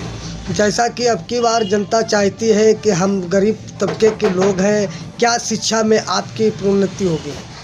देखिए, क्या कहना है? जो गरीब तबके के लोग हैं उनको हमारे ओर से भी, योगी सेना की ओर से भी हमेशा काम कराते रहे हम लोग हैं। चाहे कोरोना काल हो या कोई भी पीरियड रहे, हम लोग 6 साल से बराबर जनता के बीच में कार्य ही कर रहे हैं। जैसा कि आपने बात कही है शिक्षा में, और क्या इसके अलावा और भी कोई आपके विकल्प है, क्या आप कहना चाहेंगे? देखिए, शिक्षा के लिए नगर पालिका के थ्रू से मैं ये मेरा सपना है कि एक हम स्कूल का निर्माण करें। जो मध्यम वर्ग और गरीब वर्ग है, उसको कैसे हम सुविधा दें जिससे उसका बच्चा शिक्षित होकर आगे उसकी एक बुढ़ापे की लाठी बन सके, इसके लिए नगर पालिका जरूर काम करेगी। जैसे हमारे यहाँ शिक्षा की आपने बात कही है, इसके अलावा जैसे हमारे गरीब तबके के लोग हैं, इतना उनके पास पैसा नहीं है जिससे वो अपने बच्चे का इलाज करा सके, उसके संबंध में क्या कहना चाहिए? हाँ, उसके लिए मेरा पहले से भी मैंने सोचा था, एक चैरियट के थ्रू नगर पालिका में अस्पताल का निर्माण कराया जाएगा, जिससे बच्चों को भी, जो काफ़ी गरीब लोग हैं, उनको फ्री दवाई मिल सके। और चैरियट थ्रू होने के नाते जो आम मगली है, जैसे जाती है, जिसका माने डिलीवरी होते हैं, बहुत से ऐसे लोग होते हैं मध्यम वर्ग में, उनके पास इतना पैसा नहीं होता है, उसमें चैरियट के थ्रू करेंगे, जो बहुत ही कम पैसे में उनका इलाज भी होगा और उनको हर चीज़ की सुविधा मिलेगी।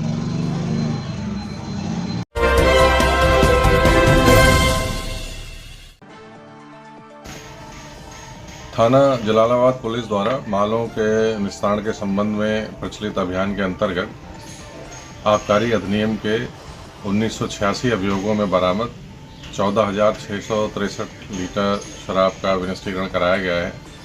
यह विनिष्टीकरण माननीय न्यायालय से अनुमति के उपरांत नियमानुसार कराया गया। इसकी वीडियोग्राफी भी कराई गई है।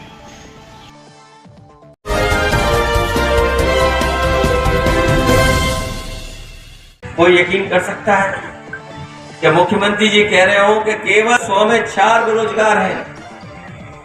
मुख्यमंत्री भी गाँव में चले जाएं तो वो पाएंगे जब तक पूरा बेरोजगार उसके पास कोई नौकरी और रोजगार।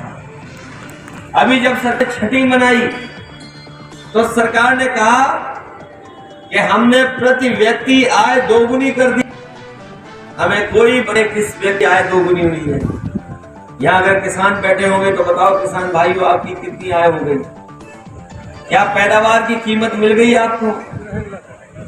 क्या जो फसल आपने खेत में पैदा की थी उस कीमत दे पाई? ये जो धान तो ऐसे ही बिक गया और जो गेहूं की खरीद की तैयारी होनी थी तो वो नहीं हुई है तैयारी। गेहूं की तैयारी नहीं की खरीद की, और वो खरीद की तैयारी इसलिए नहीं की है उन्होंने बड़े उद्योगों को लाइसेंस दिया है। जो बड़े बड़े उद्योगी हैं भारतीय माध्यम से पूरा गेहूं लेकर के जाएंगे क्योंकि किसान को थोड़ी बहुत कीमत मिली जा रही है, इसलिए किसान उस बात की चिंता नहीं कर रहा है। लेकिन जो शहर में जो आटा खरीदते हैं वो जानेंगे जब गेहूं का आवंटन कर गया तो सोचो उनको कितनी चुकानी पड़ेगी। सवाल ये है कि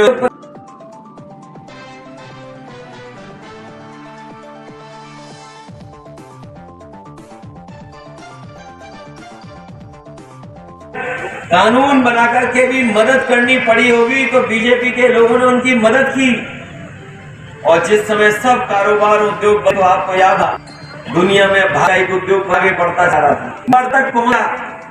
लेकिन नंबर 2 के बाद ऐसी रिपोर्ट आई और रिपोर्ट आने बाद पता कहां पर उद्योगपति पहुंच गया, कोई नहीं जानता कि वो किस नंबर पर है। आपको तो याद होगा कि कौन 2 नंबर पर था। ये नंबर बहुत है, 2 नंबर वो ठीक लगता है, अगर उसको थोड़ा बदलते 2 नंबर ही कह रहे तो आप किया जाता है। 2 नंबर पे थे, आज बताओ कहां पहुंच। आज उनकी गिनती नहीं हो रही है, और गिनती भी कैसे हो क्योंकि जिस तरीके नक्सली आगे बढ़ाया था सब संगठन जुटा पड़े तब जा नंबर 2 पर पहुंचे। और अगर आप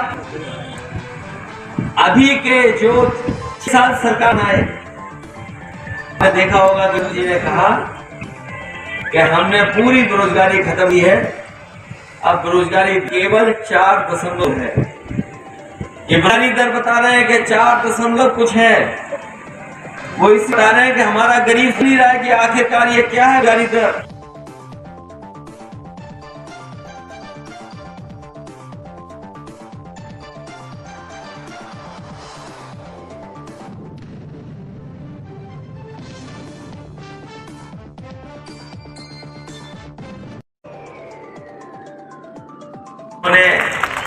मनोज पांडे जी को जिता करके विधानसभा में पहुंचाया।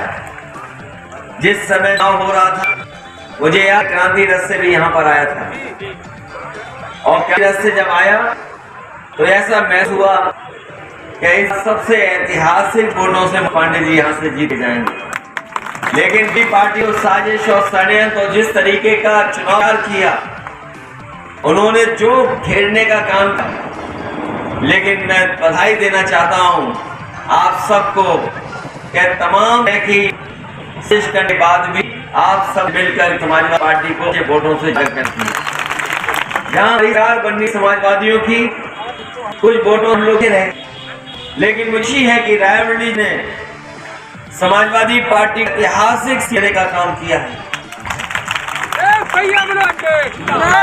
सीटें तो पीछे गए हैं, लेकिन ऐसा रायबरेली में जनता समर्थन अगर हमारी थोड़ी बहुत और तो हो जाती तो पूरे की पूरी रायबरेली समाजवादी पार्टी के पक्ष दिखाई देती। हालांकि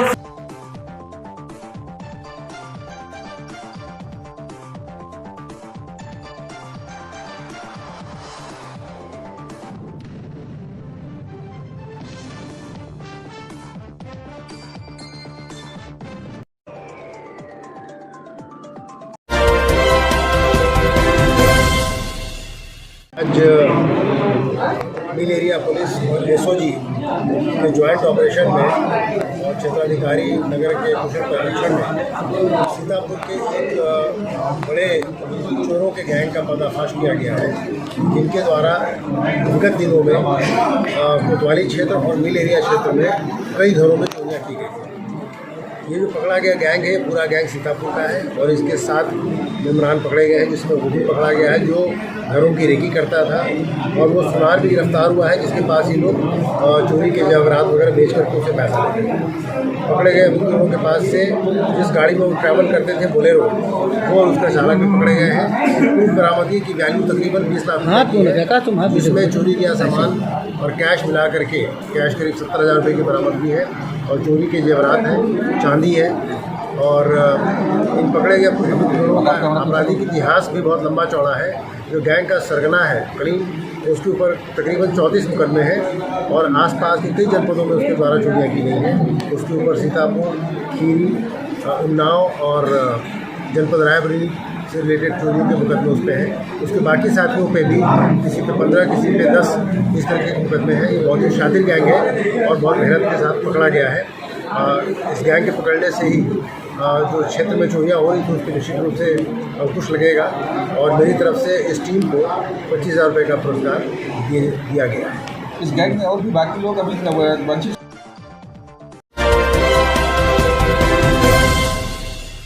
आज मिल एरिया पुलिस और एसओजी के ज्वाइंट ऑपरेशन में और क्षेत्राधिकारी नगर के कुशल पर्यवेक्षण में सीतापुर के एक बड़े चोरों के गैंग का पर्दाफाश किया गया है, जिनके द्वारा विगत दिनों में कोतवाली क्षेत्र और मिल एरिया क्षेत्र में कई घरों में चोरियाँ की गई।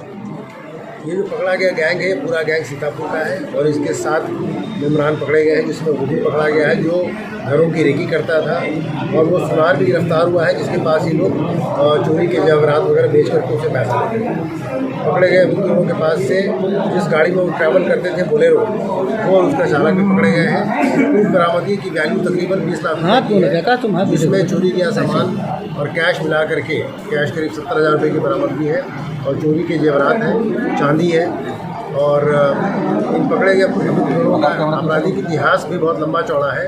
जो गैंग का सरगना है करीब, उसके ऊपर तकरीबन 34 मुकदमे हैं और आसपास के कई जनपदों में उसके द्वारा चोरियाँ की गई हैं। उसके ऊपर सीतापुर, खीरी, उन्नाव और जनपद रायबरेली से रिलेटेड चोरियों के मुकदमे उस पर हैं। उसके बाकी साथियों पे भी किसी पे 15, किसी पे 10 इस तरह के मुकदमे हैं। ये बहुत ही शातिर गैंग है और बहुत मेहनत के साथ पकड़ा गया है। इस गैंग के पकड़ने से ही जो क्षेत्र में चोरियाँ हो रही थी उसके निश्चित रूप से अंकुश लगेगा और मेरी तरफ से इस टीम को 25,000 रुपये का पुरस्कार दिया गया है। इस गैंग में और भी बाकी लोग अभी वंचित।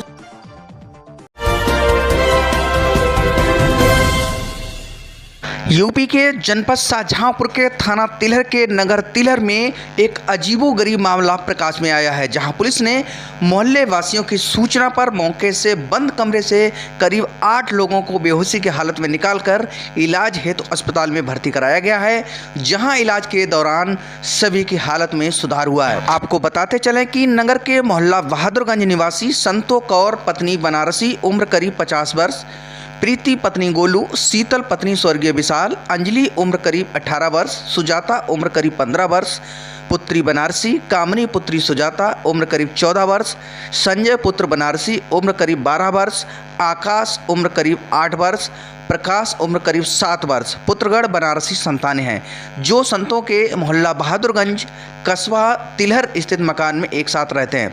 बताया गया है कि संतों का पति बनारसी चूर्ण आदि बेचने का कार्य शाहजहांपुर से बाहर करता है और संतों की लड़की शीतल, जिसके पति विशाल ने लगभग अब से 5 वर्ष पूर्व फांसी लगाकर आत्महत्या कर ली थी। संतों व उसकी पुत्री शीतल का कहना है कि विशाल की असमय मृत्यु हुई है और मृत्यु के पश्चात वो शीतल के पास आता है। नवदुर्गा व्रत के समय शीतल के द्वारा व्रत रखने के उपरांत स्वयं रामनवमी के अवसर पर हवन आदि कर पूजा पाठ कर अपने घर के अंदर की चौकी स्थापित की थी। इसी दौरान शीतल द्वारा अपने सभी परिजनों को काला धागा बांधा गया था एवं 3-4 दिन से कमरा बंद करके सभी लोग कमरे के अंदर चौकी लगाकर बालाजी का अनुष्ठान प्रारंभ किया जा रहा था। 3-4 दिन से लगातार बंद कमरे होने की सूचना आसपास के लोगों द्वारा पुलिस को दी गई। तत्काल थाना तिलहर पुलिस द्वारा मौके पर जाकर देखा तो संतो शीतल कमरे के अंदर अनुष्ठान में लीन थे एवं कुछ लोग लेटे हुए थे एवं कुछ लोग बेहोश अवस्था में पड़े हुए थे। सभी लोगों को तत्काल पुलिस ने उपचार हेतु सामुदायिक स्वास्थ्य केंद्र ले जाया गया। तभी सभी की स्थिति सामान्य है। ऐसा प्रतीत होता है कि शीतल व संतो अंधविश्वास एवं मनोरोग की वशीभूत है या कोई रहस्य है। बहरहाल मामले में पुलिस गंभीरता से जांच करने में जुट गई है। 10 न्यूज के लिए तिलहर शाहजहांपुर से अमुक सक्सेना की रिपोर्ट। नमस्कार। उत्तर प्रदेश सरकार कानून व्यवस्था का दावा लगातार कर रही है, लेकिन आए दिन दबंगों द्वारा मजलूमों पर कहीं न कहीं अत्याचार इसकी पोल खोल रहे हैं।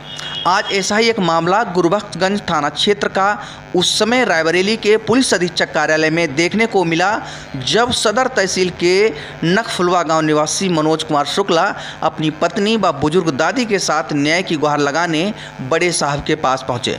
दरअसल मनोज शुक्ला ने जमीनी विवाद की शिकायत उप जिला अधिकारी से की थी। इस बात से नाराज गांव के दबंग कोटेदार व उसके साथियों ने आज उसके घर पर धावा बोल दिया और गाली गलौज करने लगे। जब पीड़ित ने इसका विरोध किया तो उसके साथ मारपीट की। पति को पिटता देख पत्नी बचाने के लिए गई तो उसके साथ भी आरोपियों ने अभद्रता कर डाली।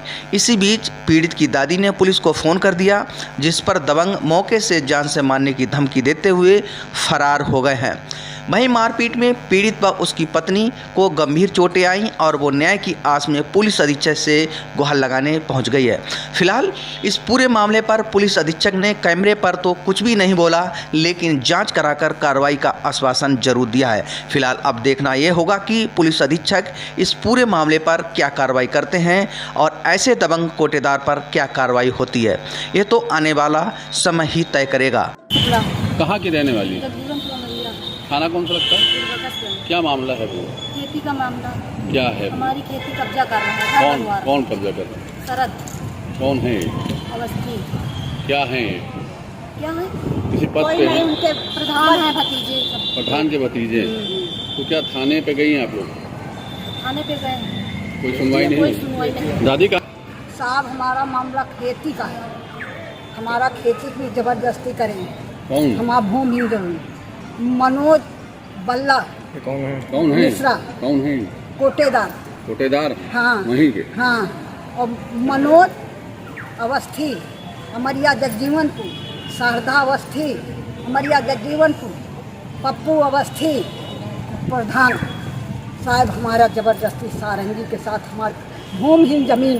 कितनी जमीन है? 2 बीघा।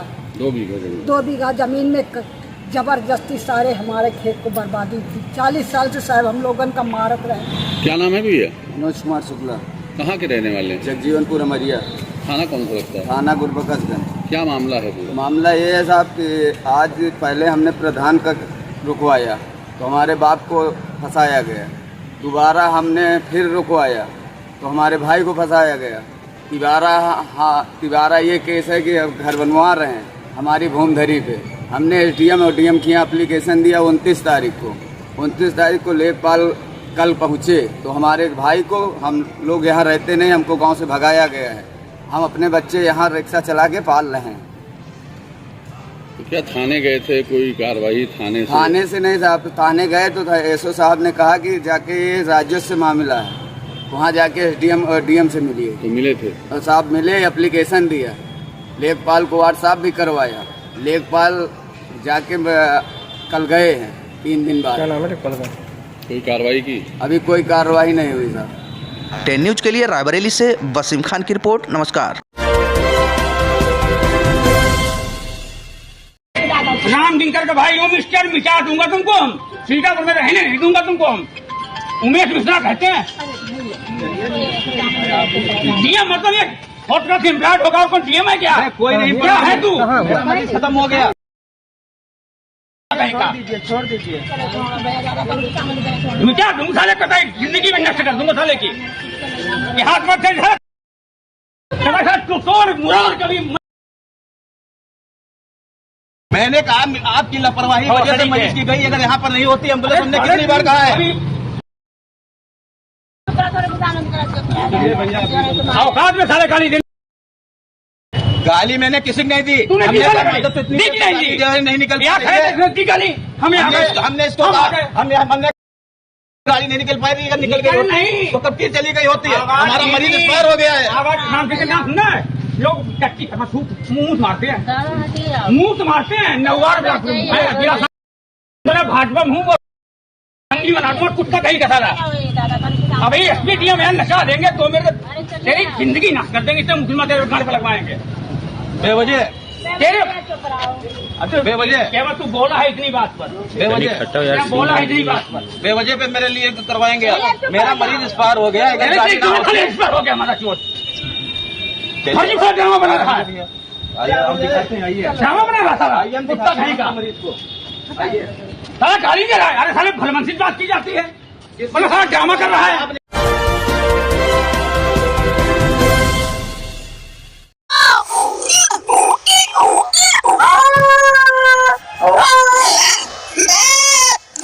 क्या बात है, देखिए यहाँ पे डांस इस लड़के को आप देख रहे हैं। लड़का साधारण लड़का नहीं है। अभी मैं गांधी मैदान में हूँ और गांधी मैदान में लड़का अपने आवाज से सब कौवों को लड़ा रहा था। यानी कौवे की आवाज निकालकर पूरे कौवों को इकट्ठा कर रहा था। मुझे विश्वास नहीं हुआ, मुझे लगा कि इसको दिखाना चाहिए, तब मैं इसके पास आया और ये दिखाएगा अभी कि कैसे कौवे की आवाज निकालता है और कौवे एक जगह हो जाते हैं। क्या नाम है आपका? अपने नाम बताइए। सर मेरा नाम अंकित है। अंकित है? हाँ सर। आप यूपी के रहने वाले? हाँ सर, यूपी में बाकी बलिया से सर। अच्छा, बलिया के रहने वाले। जो भी आपकी सर अभी हमको मतलब आधार कार्ड तो 16.5 हो रहा है, ठीक है सर, लेकिन असल में सर 17 वर्ष है। 17 साल का ये लड़का है। ये कौवे की आवाज निकालते। कौवे की आवाज निकाल के आप जो कौवे के लड़ा रहे थे तो ऐसा लड़ा के दिखाएंगे कौवे को एक जगह करके। सर मैं बता दूं, आप देख सकते हैं एक भी कौवा आपको नजर नहीं आ रहा। हाँ देख लीजिए, अभी फिलहाल कोई कौवा नहीं, एकदम शांत है। और ये कौवे को एक जगह करेंगे। हाँ सर। वाह क्या बात है। सर आ रहे देखिए एक आया कौवा, दो आया, दो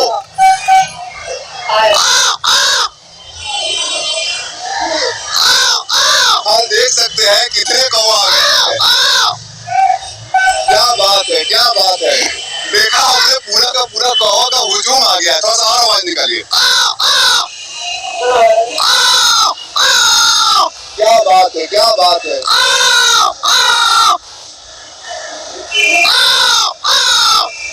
क्या बात है। देख सकते कितने कौवा आ गया। कौवा का हुजूम लगा दिया इन्होंने अपनी आवाज से।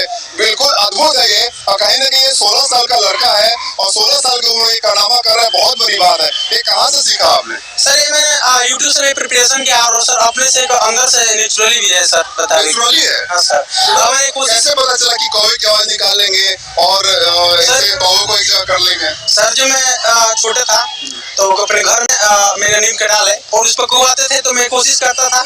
एक दिन कौवा निकल गया, आवाज निकल गया। मैं सोचा जी कैसे निकला। उसके साथ मैं प्रैक्टिस भी किया और करते करते सर बता दी कि अच्छा है, मतलब कौवा का आवाज निकालने लगा। क्या बात है, क्या बात है। और भी देखिए बहुत सारे लिस्ट किए हुए हैं और भी जानवर का आवाज निकल। क्या बात है। सर मैं बता दूं कि काला कौवा होता है, उसका आवाज।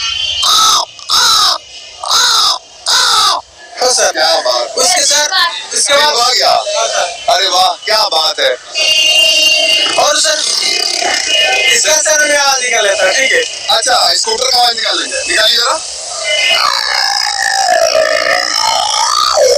क्या बात है, क्या बात है। ये तो उसी का आवाज लग रहा है जो बच्चे जो है आजकल कीमा सैलेंसर फरमा ले रहे हैं। कोई नहीं क्या सर, ठीक है।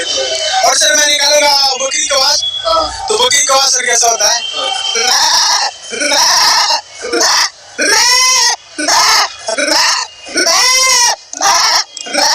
ऐसे कर रहे सर। क्या बात है। देखिए यहाँ पे बच्चे भी इंजॉय कर रहे हैं। और क्या आवाज निकाल सर? उसके बाद मैं मुर्गा के निकालूंगा। अच्छा। मुर्गा जो रोड के साइड में होते हैं उनका आवाज।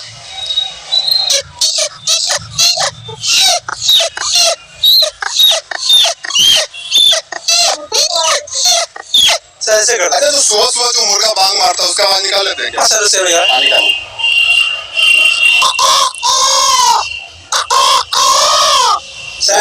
क्या बात है। देखिए इनके पास तो बहुत सारा लिस्ट है। पूरा लिस्ट को दिखाना थोड़ा सा मुश्किल है, बट फिर भी देख सकते हैं बहुत सारा लिखे हुए यहाँ पे। गधा का आवाज निकाल देते हैं आप।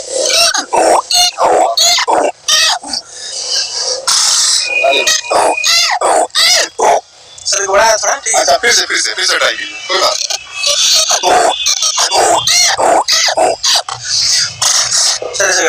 देखिए यहाँ पे बंदर का भी आवाज निकाल लेते हैं। बच्चा सब बंदर का आवाज सुनेगा? देखिए भैया निकालेंगे, निकालिए जरा। जो छोटे बंदर है उनका आवाज, जो मेट होता है ना,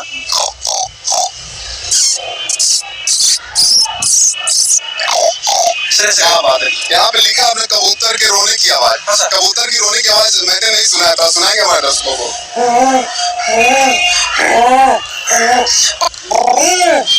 अच्छा ऐसे कबूतर रोता है सच में? हाँ सर रोता है। और सर मैं बता दूं कि उसके बाद मेढक का आवाज, बारिश का मौसम है सर, उसके सर उसके बाद में सर मेढक का आवाज निकालूंगा।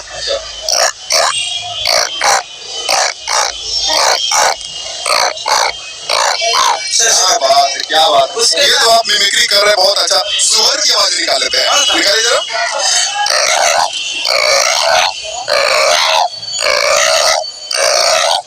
यहाँ पे लिखे आप कुत्ते या लोमड़ी रात में रोते हैं, उसका भी आवाज निकाल लेते हैं।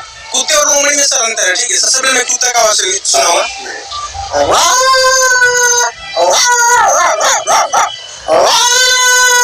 ऐसे करते हैं। और सर लोमड़ी थोड़ा लंबा निकालती है।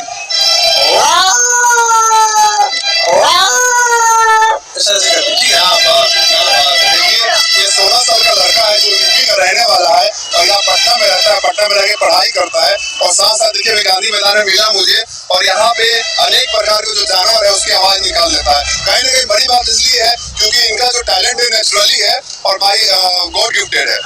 और इसके अलावा क्या कर लेते हैं आप?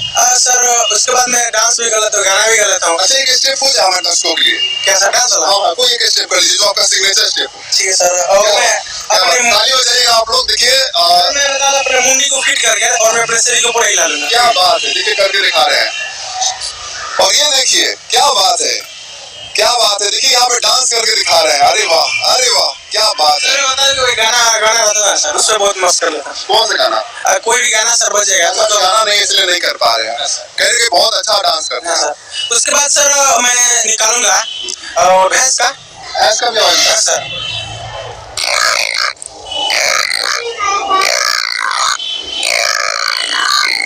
क्या बात है। और जो भैंस जो चिल्लाता है, हवाई जहाज आपके सामने जा रहा है ऊपर। और सबने कभी देखा होगा मोटर की पंखी। अच्छा। उसका मैं आवाज सीखा हूँ। क्या बात है। अभी सीखा हूँ, प्रैक्टिस कर रहा हूँ। देखिए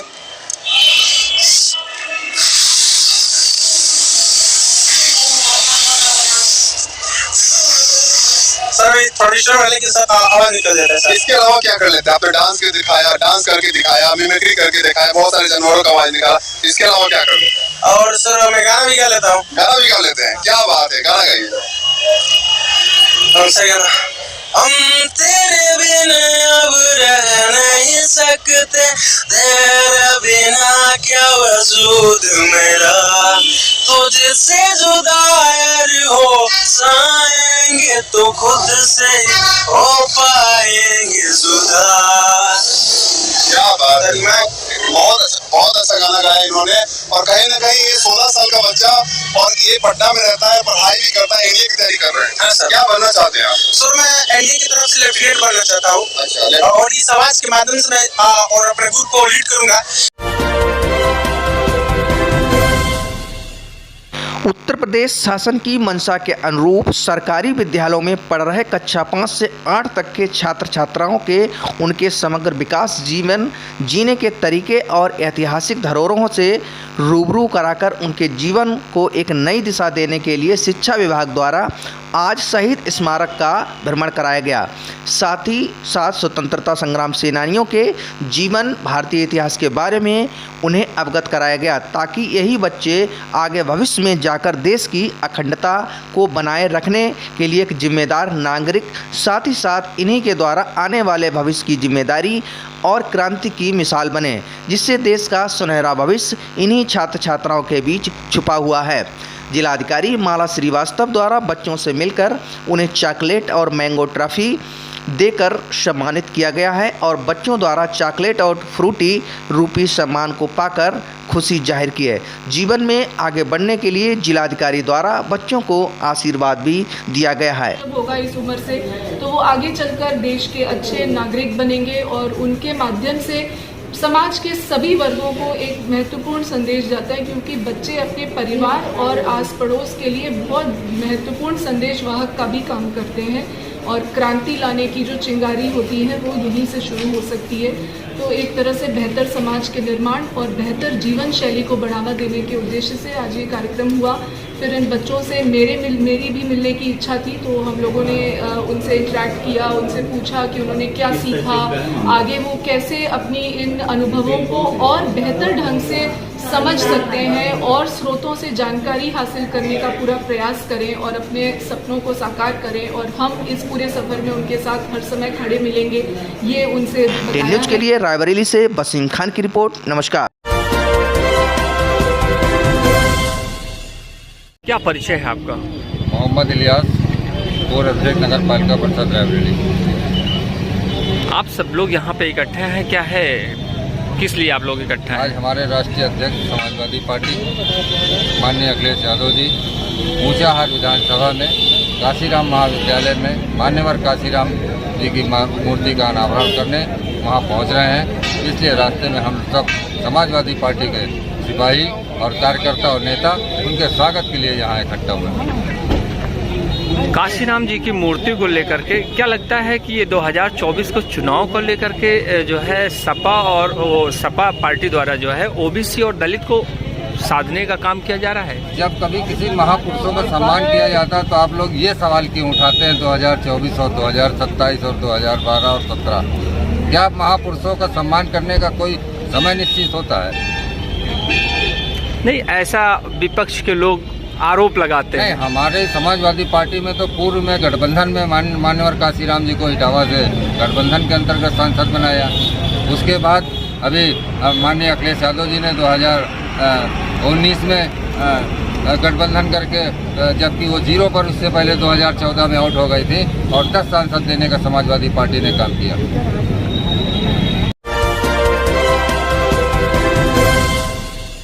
उत्तर प्रदेश की योगी सरकार के अपराधियों भूमाफियाओं के खिलाफ जीरो टॉलरेंस नीति सिर्फ दिखावा मात्र है, जो सत्ता पक्ष के नेताओं पर लागू नहीं होता है, जिसके कारण सत्ता पक्ष के बीजेपी नेताओं की किसी भी प्रकरण में प्रशासन में बैठे हुए जिम्मेदार उच्चाधिकारी भी हाथ डालने से बचते जरूर नजर आते हैं।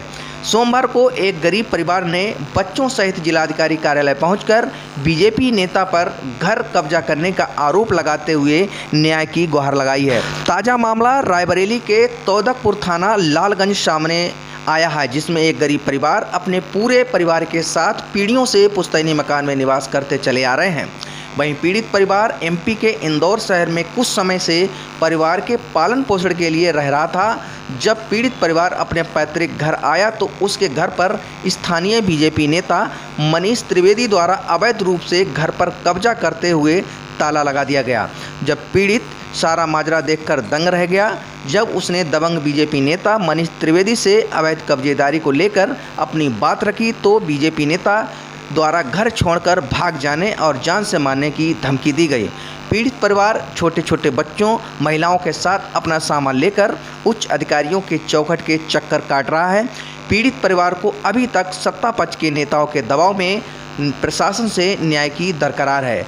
वहीं जब इस मामले को लेकर मीडिया कर्मियों द्वारा जिलाधिकारी माला श्रीवास्तव से बात की गई तो उन्होंने मामले में जांच के नाम पर पल्ला झाड़ती जरूर नजर आईं और ऑन कैमरा पर कुछ भी कहने से इनकार कर दिया है। क्या नाम है, कहां से आई, क्या समस्या है आपकी? सर हम तौदकपुर से आए हैं, रेखा नाम है हमारा। क्या समस्या है? सर हमारा घर जो है कि तौदकपुर में हम जॉब वगैरह करते हैं, इंदौर में सारा परिवार रहता है। हम यहाँ हर साल यानी आते ही रहते हैं। हम पिछले 4 महीने पहले ही आए थे, घर की साफ सफाई करके गए। हमारे बच्चे का बर्थडे मनाना था हमें इस मार्च में, तो हम वहाँ से यानी आए हुए हैं। घर साफ सफाई पहले ही करके गए थे। आने के बाद हमने चाबी लगाई तो ताला खुला नहीं, तो हमने ताला तोड़ दिया। तोड़ने के बाद अंदर देखा तो पूरा सामान जो था हमारा दहेज का वो भी गायब मिला और हमारा जो कमरा टीन का बना हुआ था वो टूटा हुआ मिला। और हमने जब जानकारी पड़ोस में की तो उन्होंने बोला मनीष त्रिवेदी जी ने आपका कब्जा कर लिया है। कौन है मनीष त्रिवेदी? ये बीजेपी नेता है सर। तो फिर सर उनके पास गए तो उन्होंने हमें मारने धमकाने की मतलब कोशिश की, बोले आप यहाँ से चले जाइए, ये हमने लिया है, ये हमारा है, जबरदस्ती बोल रहे हैं। 10 न्यूज के लिए रायबरेली से वसीम खान की रिपोर्ट। नमस्कार। यूपी के जनपद रायबरेली के टूक गांव निवासी राम गुलाम के खेत में बिजली के खंभे से शॉर्ट सर्किट से लगी आग की चपेट में गेहूं की फसल जलकर राख हो गई। घटना की खबर पर ग्रामीणों में हड़कंप मच गया। ग्रामीणों की कड़ी मशक्कत के बाद आग पर काबू पाया जा सका। घटना में लगभग 2.5 बिस्वा खड़ी गेहूं की फसल की नुकसान आंका गया है। आपका क्या नाम है? राम गुलाम। पिताजी का क्या नाम है? जंगली। गांव कौन सा है? टूक। क्या हुआ है मामला? खेत में आग लगी है बिजली विभाग की लापरवाही से। अच्छा, बिजली विभाग की लापरवाही से आग लग गई है। हाँ। अच्छा, काहे में लगी? खेत में गेहूं जल गया हमारा। कितना जल गया होगा? लगभग 2.5 बिस्वा जल गया। 2-2.5 बिस्वा। पहली बार लगी है कि एक पर साल लगी तो थोड़ा सा जल गया, कोई बात नहीं। अब की 2.5 बिस्वा जल गया। आए दिन आग लगा करती है? हाँ, दगत है, लग जाता। तो पोल ओल है क्या आपके खेत? है। अच्छा, कितने पोल हैं? पोल हमारे खेत में तो एक डबल पोल है ही। अच्छा। फिर आगे टेबिल है, आगे का लाइन गए है। अच्छा, तो वही डबल पोल पर से दग जाते। आए दिन दगा करता? हाँ, आए दिन दगा करता। 10 न्यूज के लिए रायबरेली से वसीम खान की रिपोर्ट। नमस्कार।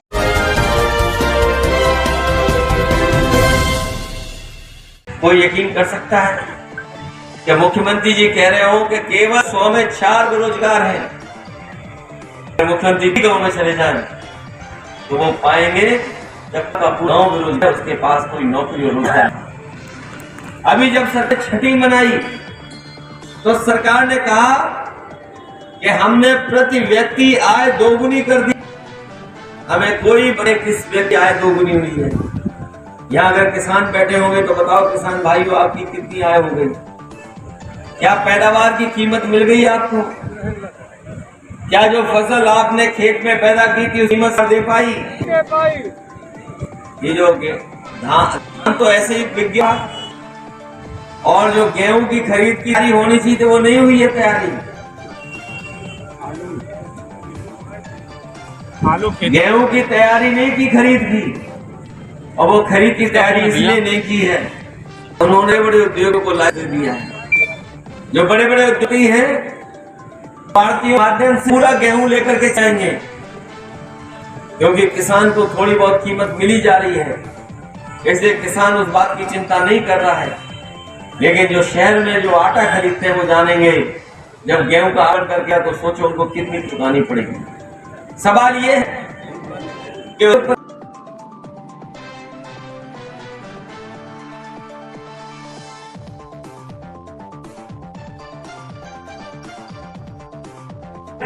कानून बनाकर के भी मदद करनी पड़ी होगी तो बीजेपी के लोगों ने उनकी मदद की।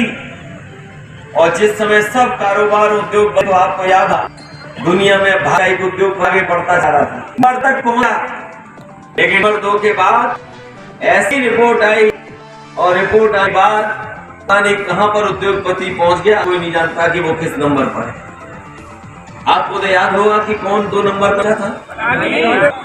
ये नंबर बहुत है, 2 नंबर वो ठीक लगता है, अगर उसको थोड़ा बदलने 2 नंबर ही कह रहे तो आप किया जाता है।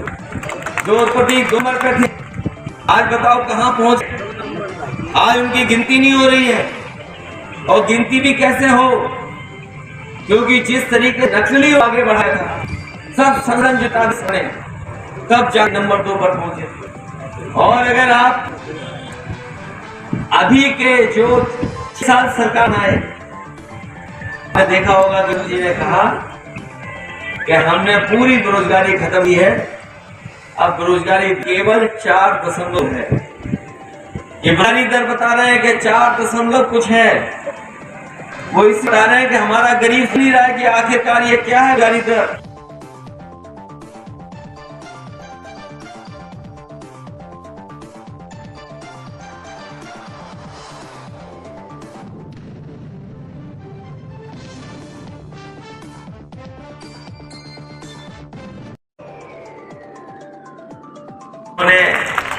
मनोज पांडे जी को जिता करके विधानसभा में पहुंचाया। जिस समय चुनाव हो रहा था, मुझे याद क्रांति रथ से भी यहाँ पर आया था, और क्रांति रथ से जब आया तो ऐसा महसूस हुआ कि इस सबसे ऐतिहासिक वोटों से पांडे जी यहाँ से जीत जाएंगे। लेकिन भी पार्टी और साजिश और षड्यंत्र और जिस तरीके का चुनाव किया, उन्होंने जो घेरने का काम किया, लेकिन मैं बधाई देना चाहता हूँ आप सबको कि तमाम की कोशिश करने के बाद भी आप सब मिलकर समाजवादी पार्टी को वोटों से जग करती है। जहाँ अधिकार बननी समाजवादियों की, कुछ वोटों हम लोग के रहे, लेकिन खुशी है कि रायबरेली ने समाजवादी पार्टी ऐतिहासिक सीने का काम किया है। सीटें तो पीछे गए हैं, लेकिन ऐसा रायबरेली में जनता समर्थन अगर हमारी थोड़ी बहुत और कुछ हो जाती तो पूरे की पूरी रायबरेली समाजवादी पार्टी के पक्ष दिखाई देती। हालांकि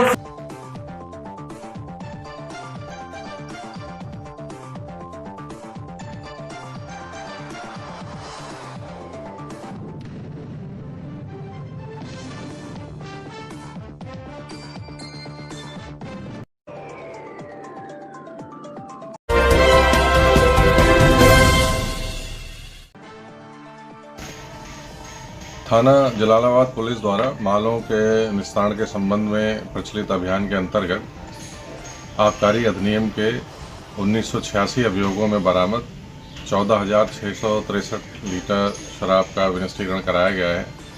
यह विनिष्टीकरण माननीय न्यायालय से अनुमति के उपरांत नियमानुसार कराया गया। इसकी वीडियोग्राफी भी कराई गई।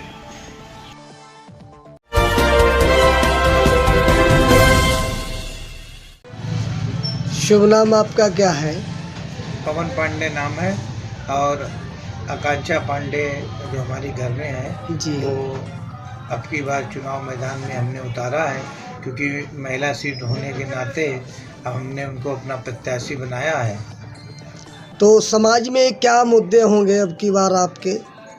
देखिए, समाज में मुद्दे वही होंगे जो नगर पालिका से जुड़े मुद्दे होंगे और प्राथमिकता से उन मुद्दों को करा जाएगा। सबसे मुद्दा है पानी और सड़क। तो हमारा ये रहेगा कि 5 साल में जो सड़क नहीं बनी, पानी की समस्या रही बराबर, निरातन लीकेज रही, और सबसे बड़ा यहाँ के एक मुद्दा है सीवर।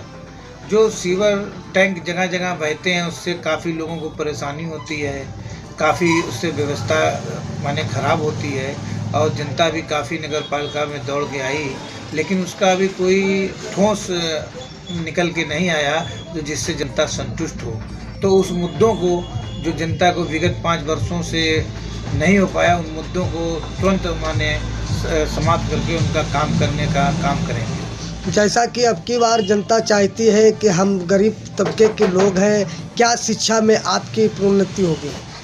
देखिए, क्या कहना है? जो गरीब तबके के लोग हैं उनको हमारे ओर से भी, योगी सेना की ओर से भी हमेशा काम कराते रहे हम लोग हैं। चाहे कोरोना काल हो या कोई भी पीरियड रहे, हम लोग 6 साल से बराबर जनता के बीच में कार्य ही कर रहे हैं। जैसा कि आपने बात कही है शिक्षा में, और क्या इसके अलावा और भी कोई आपके विकल्प है, क्या आप कहना चाहेंगे? देखिए, शिक्षा के लिए नगर पालिका के थ्रू से मैं ये मेरा सपना है कि एक हम स्कूल का निर्माण करें। जो मध्यम वर्ग और गरीब वर्ग है, उसको कैसे हम सुविधा दें जिससे उसका बच्चा शिक्षित होकर आगे उसकी एक बुढ़ापे की लाठी बन सके, इसके लिए नगर पालिका जरूर काम करेगी। जैसे हमारे यहाँ शिक्षा की आपने बात कही है, इसके अलावा जैसे हमारे गरीब तबके के लोग हैं, इतना उनके पास पैसा नहीं है जिससे वो अपने बच्चे का इलाज करा सके, उसके संबंध में क्या कहना चाहिए? हाँ, उसके लिए मेरा पहले से भी मैंने सोचा था,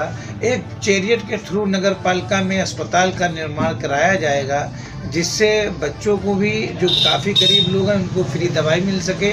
और चैरियट थ्रू होने के नाते जो आम मगली है, जैसे जाती है, जिसका माने डिलीवरी होते हैं, बहुत से ऐसे लोग होते हैं मध्यम वर्ग में, उनके पास इतना पैसा नहीं होता है, उसमें चैरियट के थ्रू करेंगे जो बहुत ही कम पैसे में उनका इलाज भी होगा और उनको हर चीज़ की सुविधा मिलेगी।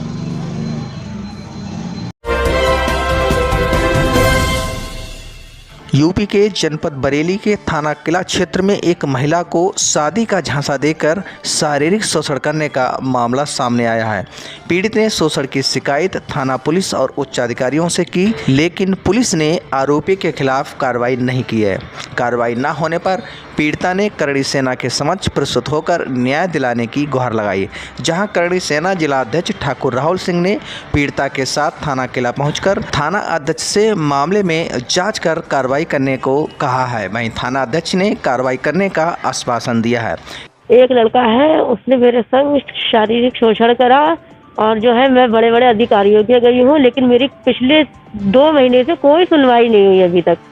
मैं बहुत परेशान हूँ और जो है उसका हमारे घर पे 3 सालों से पिछले आला जाला था, शादी के झांसे में लेके उसने मेरे साथ गलत किया। कितना टाइम तक किया? पिछले 3 सालों से। और जब शादी उसकी थी उससे 2 दिन पहले भी मेरे घर पे आया, फिर भी उन्होंने ऐसा किया और हमें पता तक नहीं लगने दिया कि इसकी शादी है। जब मैं शादी के मौके पे जब मैं मौके पे पहुंची तो कह रही है वो टाइम, जब मैंने उससे कहा कि तुम शादी करो, तुमने मुझे बताया भी नहीं, तो कह रही है टाइम आ गया, हो गई शादी और तुम जैसी तो कहीं आई और कहीं चली गई। जब किला थाना आए हैं, क्या मामला? देखिए, मामला जो है वो शारीरिक शोषण से जुड़ा हुआ है।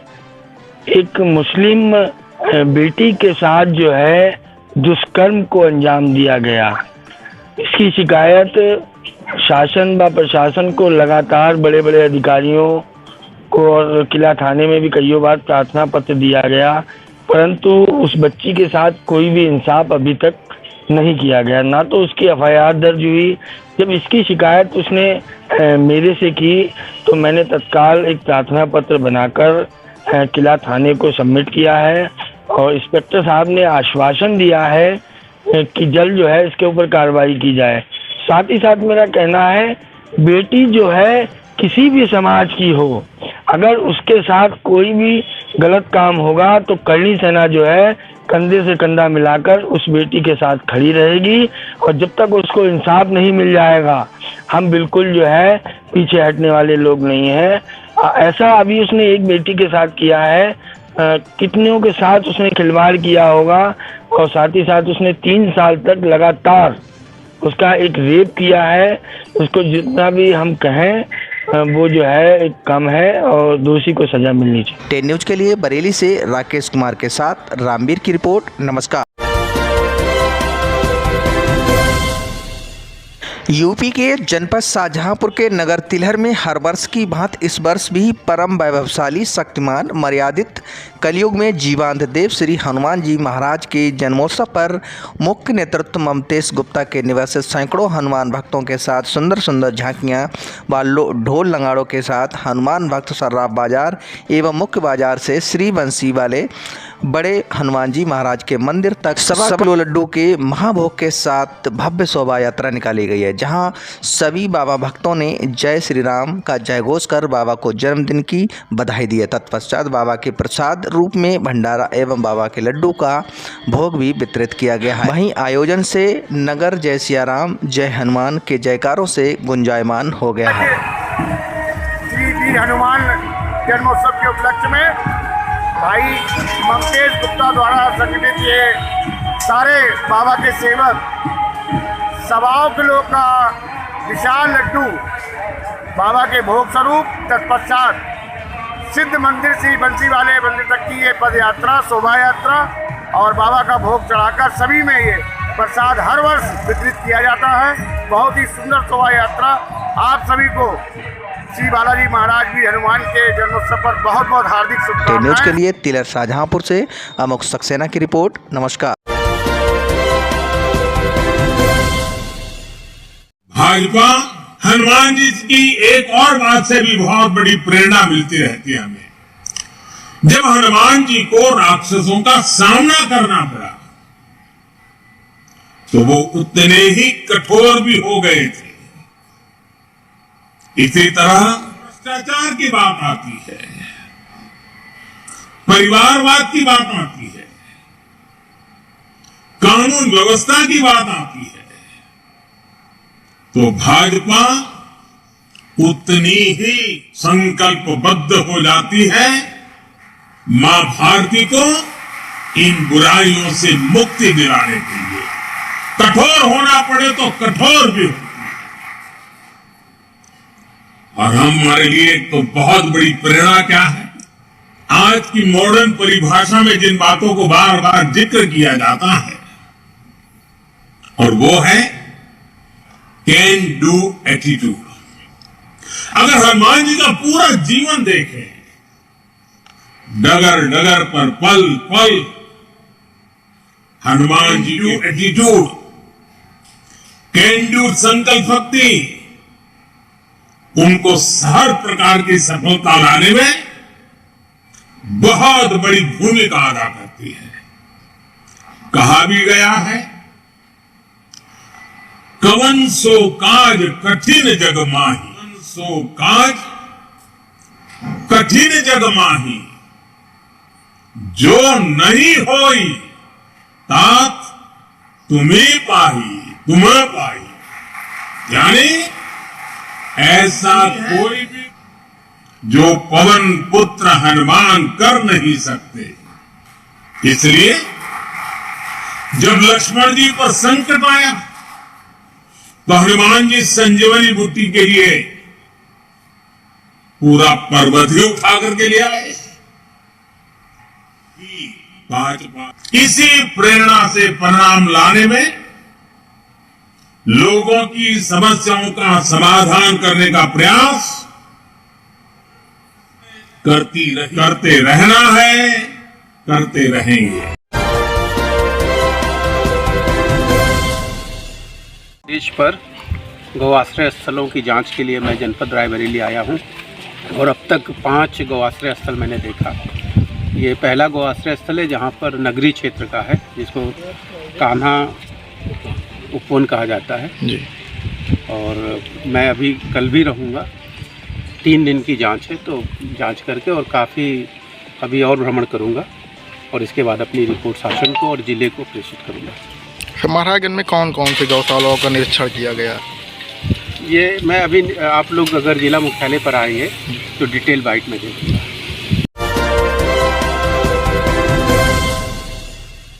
यूपी के जनपद कन्नौज में जिलाधिकारी सुब्रहंत कुमार शुक्ल की उपस्थिति में तहसील सदर के अंतर्गत ग्राम पंचायत जसौली, तहसील सदर कन्नौज में कृषक रामश्री पत्नी गेंदरलाल के गाटा संख्या 663 के क्षेत्र पर लगभग 0.3240 हेक्टेयर भूमि में क्रॉप कटिंग का कार्य किया गया।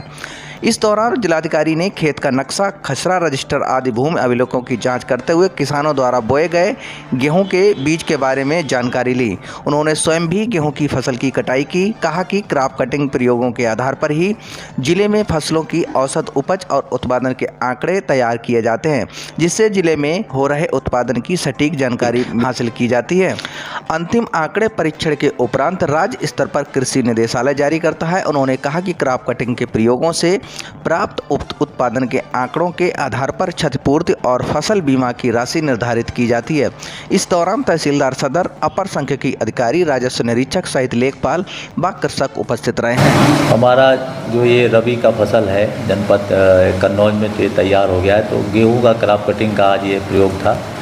और इसमें जो क्रॉप कटिंग में इसका उद्देश्य ये होता है, जो इसका प्रयोग होता है, इसमें प्रोडक्शन और प्रोडक्टिविटी, इसका एक अनुमान लगाया जाता है। हमारे जनपद में जितना भी 1000 हेक्टेयर गेहूं का क्षेत्र होगा, उससे एक अनुमान लगेगा कि हमारे जनपद में गेहूं का कुल कितना उत्पादन हुआ और पर हेक्टेयर क्या यील्ड रहा, उत्पादकता क्या रही। इसी तरह से सारे अधिकारियों की ड्यूटी लगती है, तो सबका एक एवरेजिंग करके निकाला जाता है और इसी के आधार पर हमारे जनपद की जो GDP का असेसमेंट होता है, तो उसमें भी इस डेटा का उपयोग होगा। ये बहुत ही महत्वपूर्ण डेटा होता है, जिसके आधार पर जनपद में उत्पादन और उत्पादकता जो भी जीन्स है उसका किया जाता है।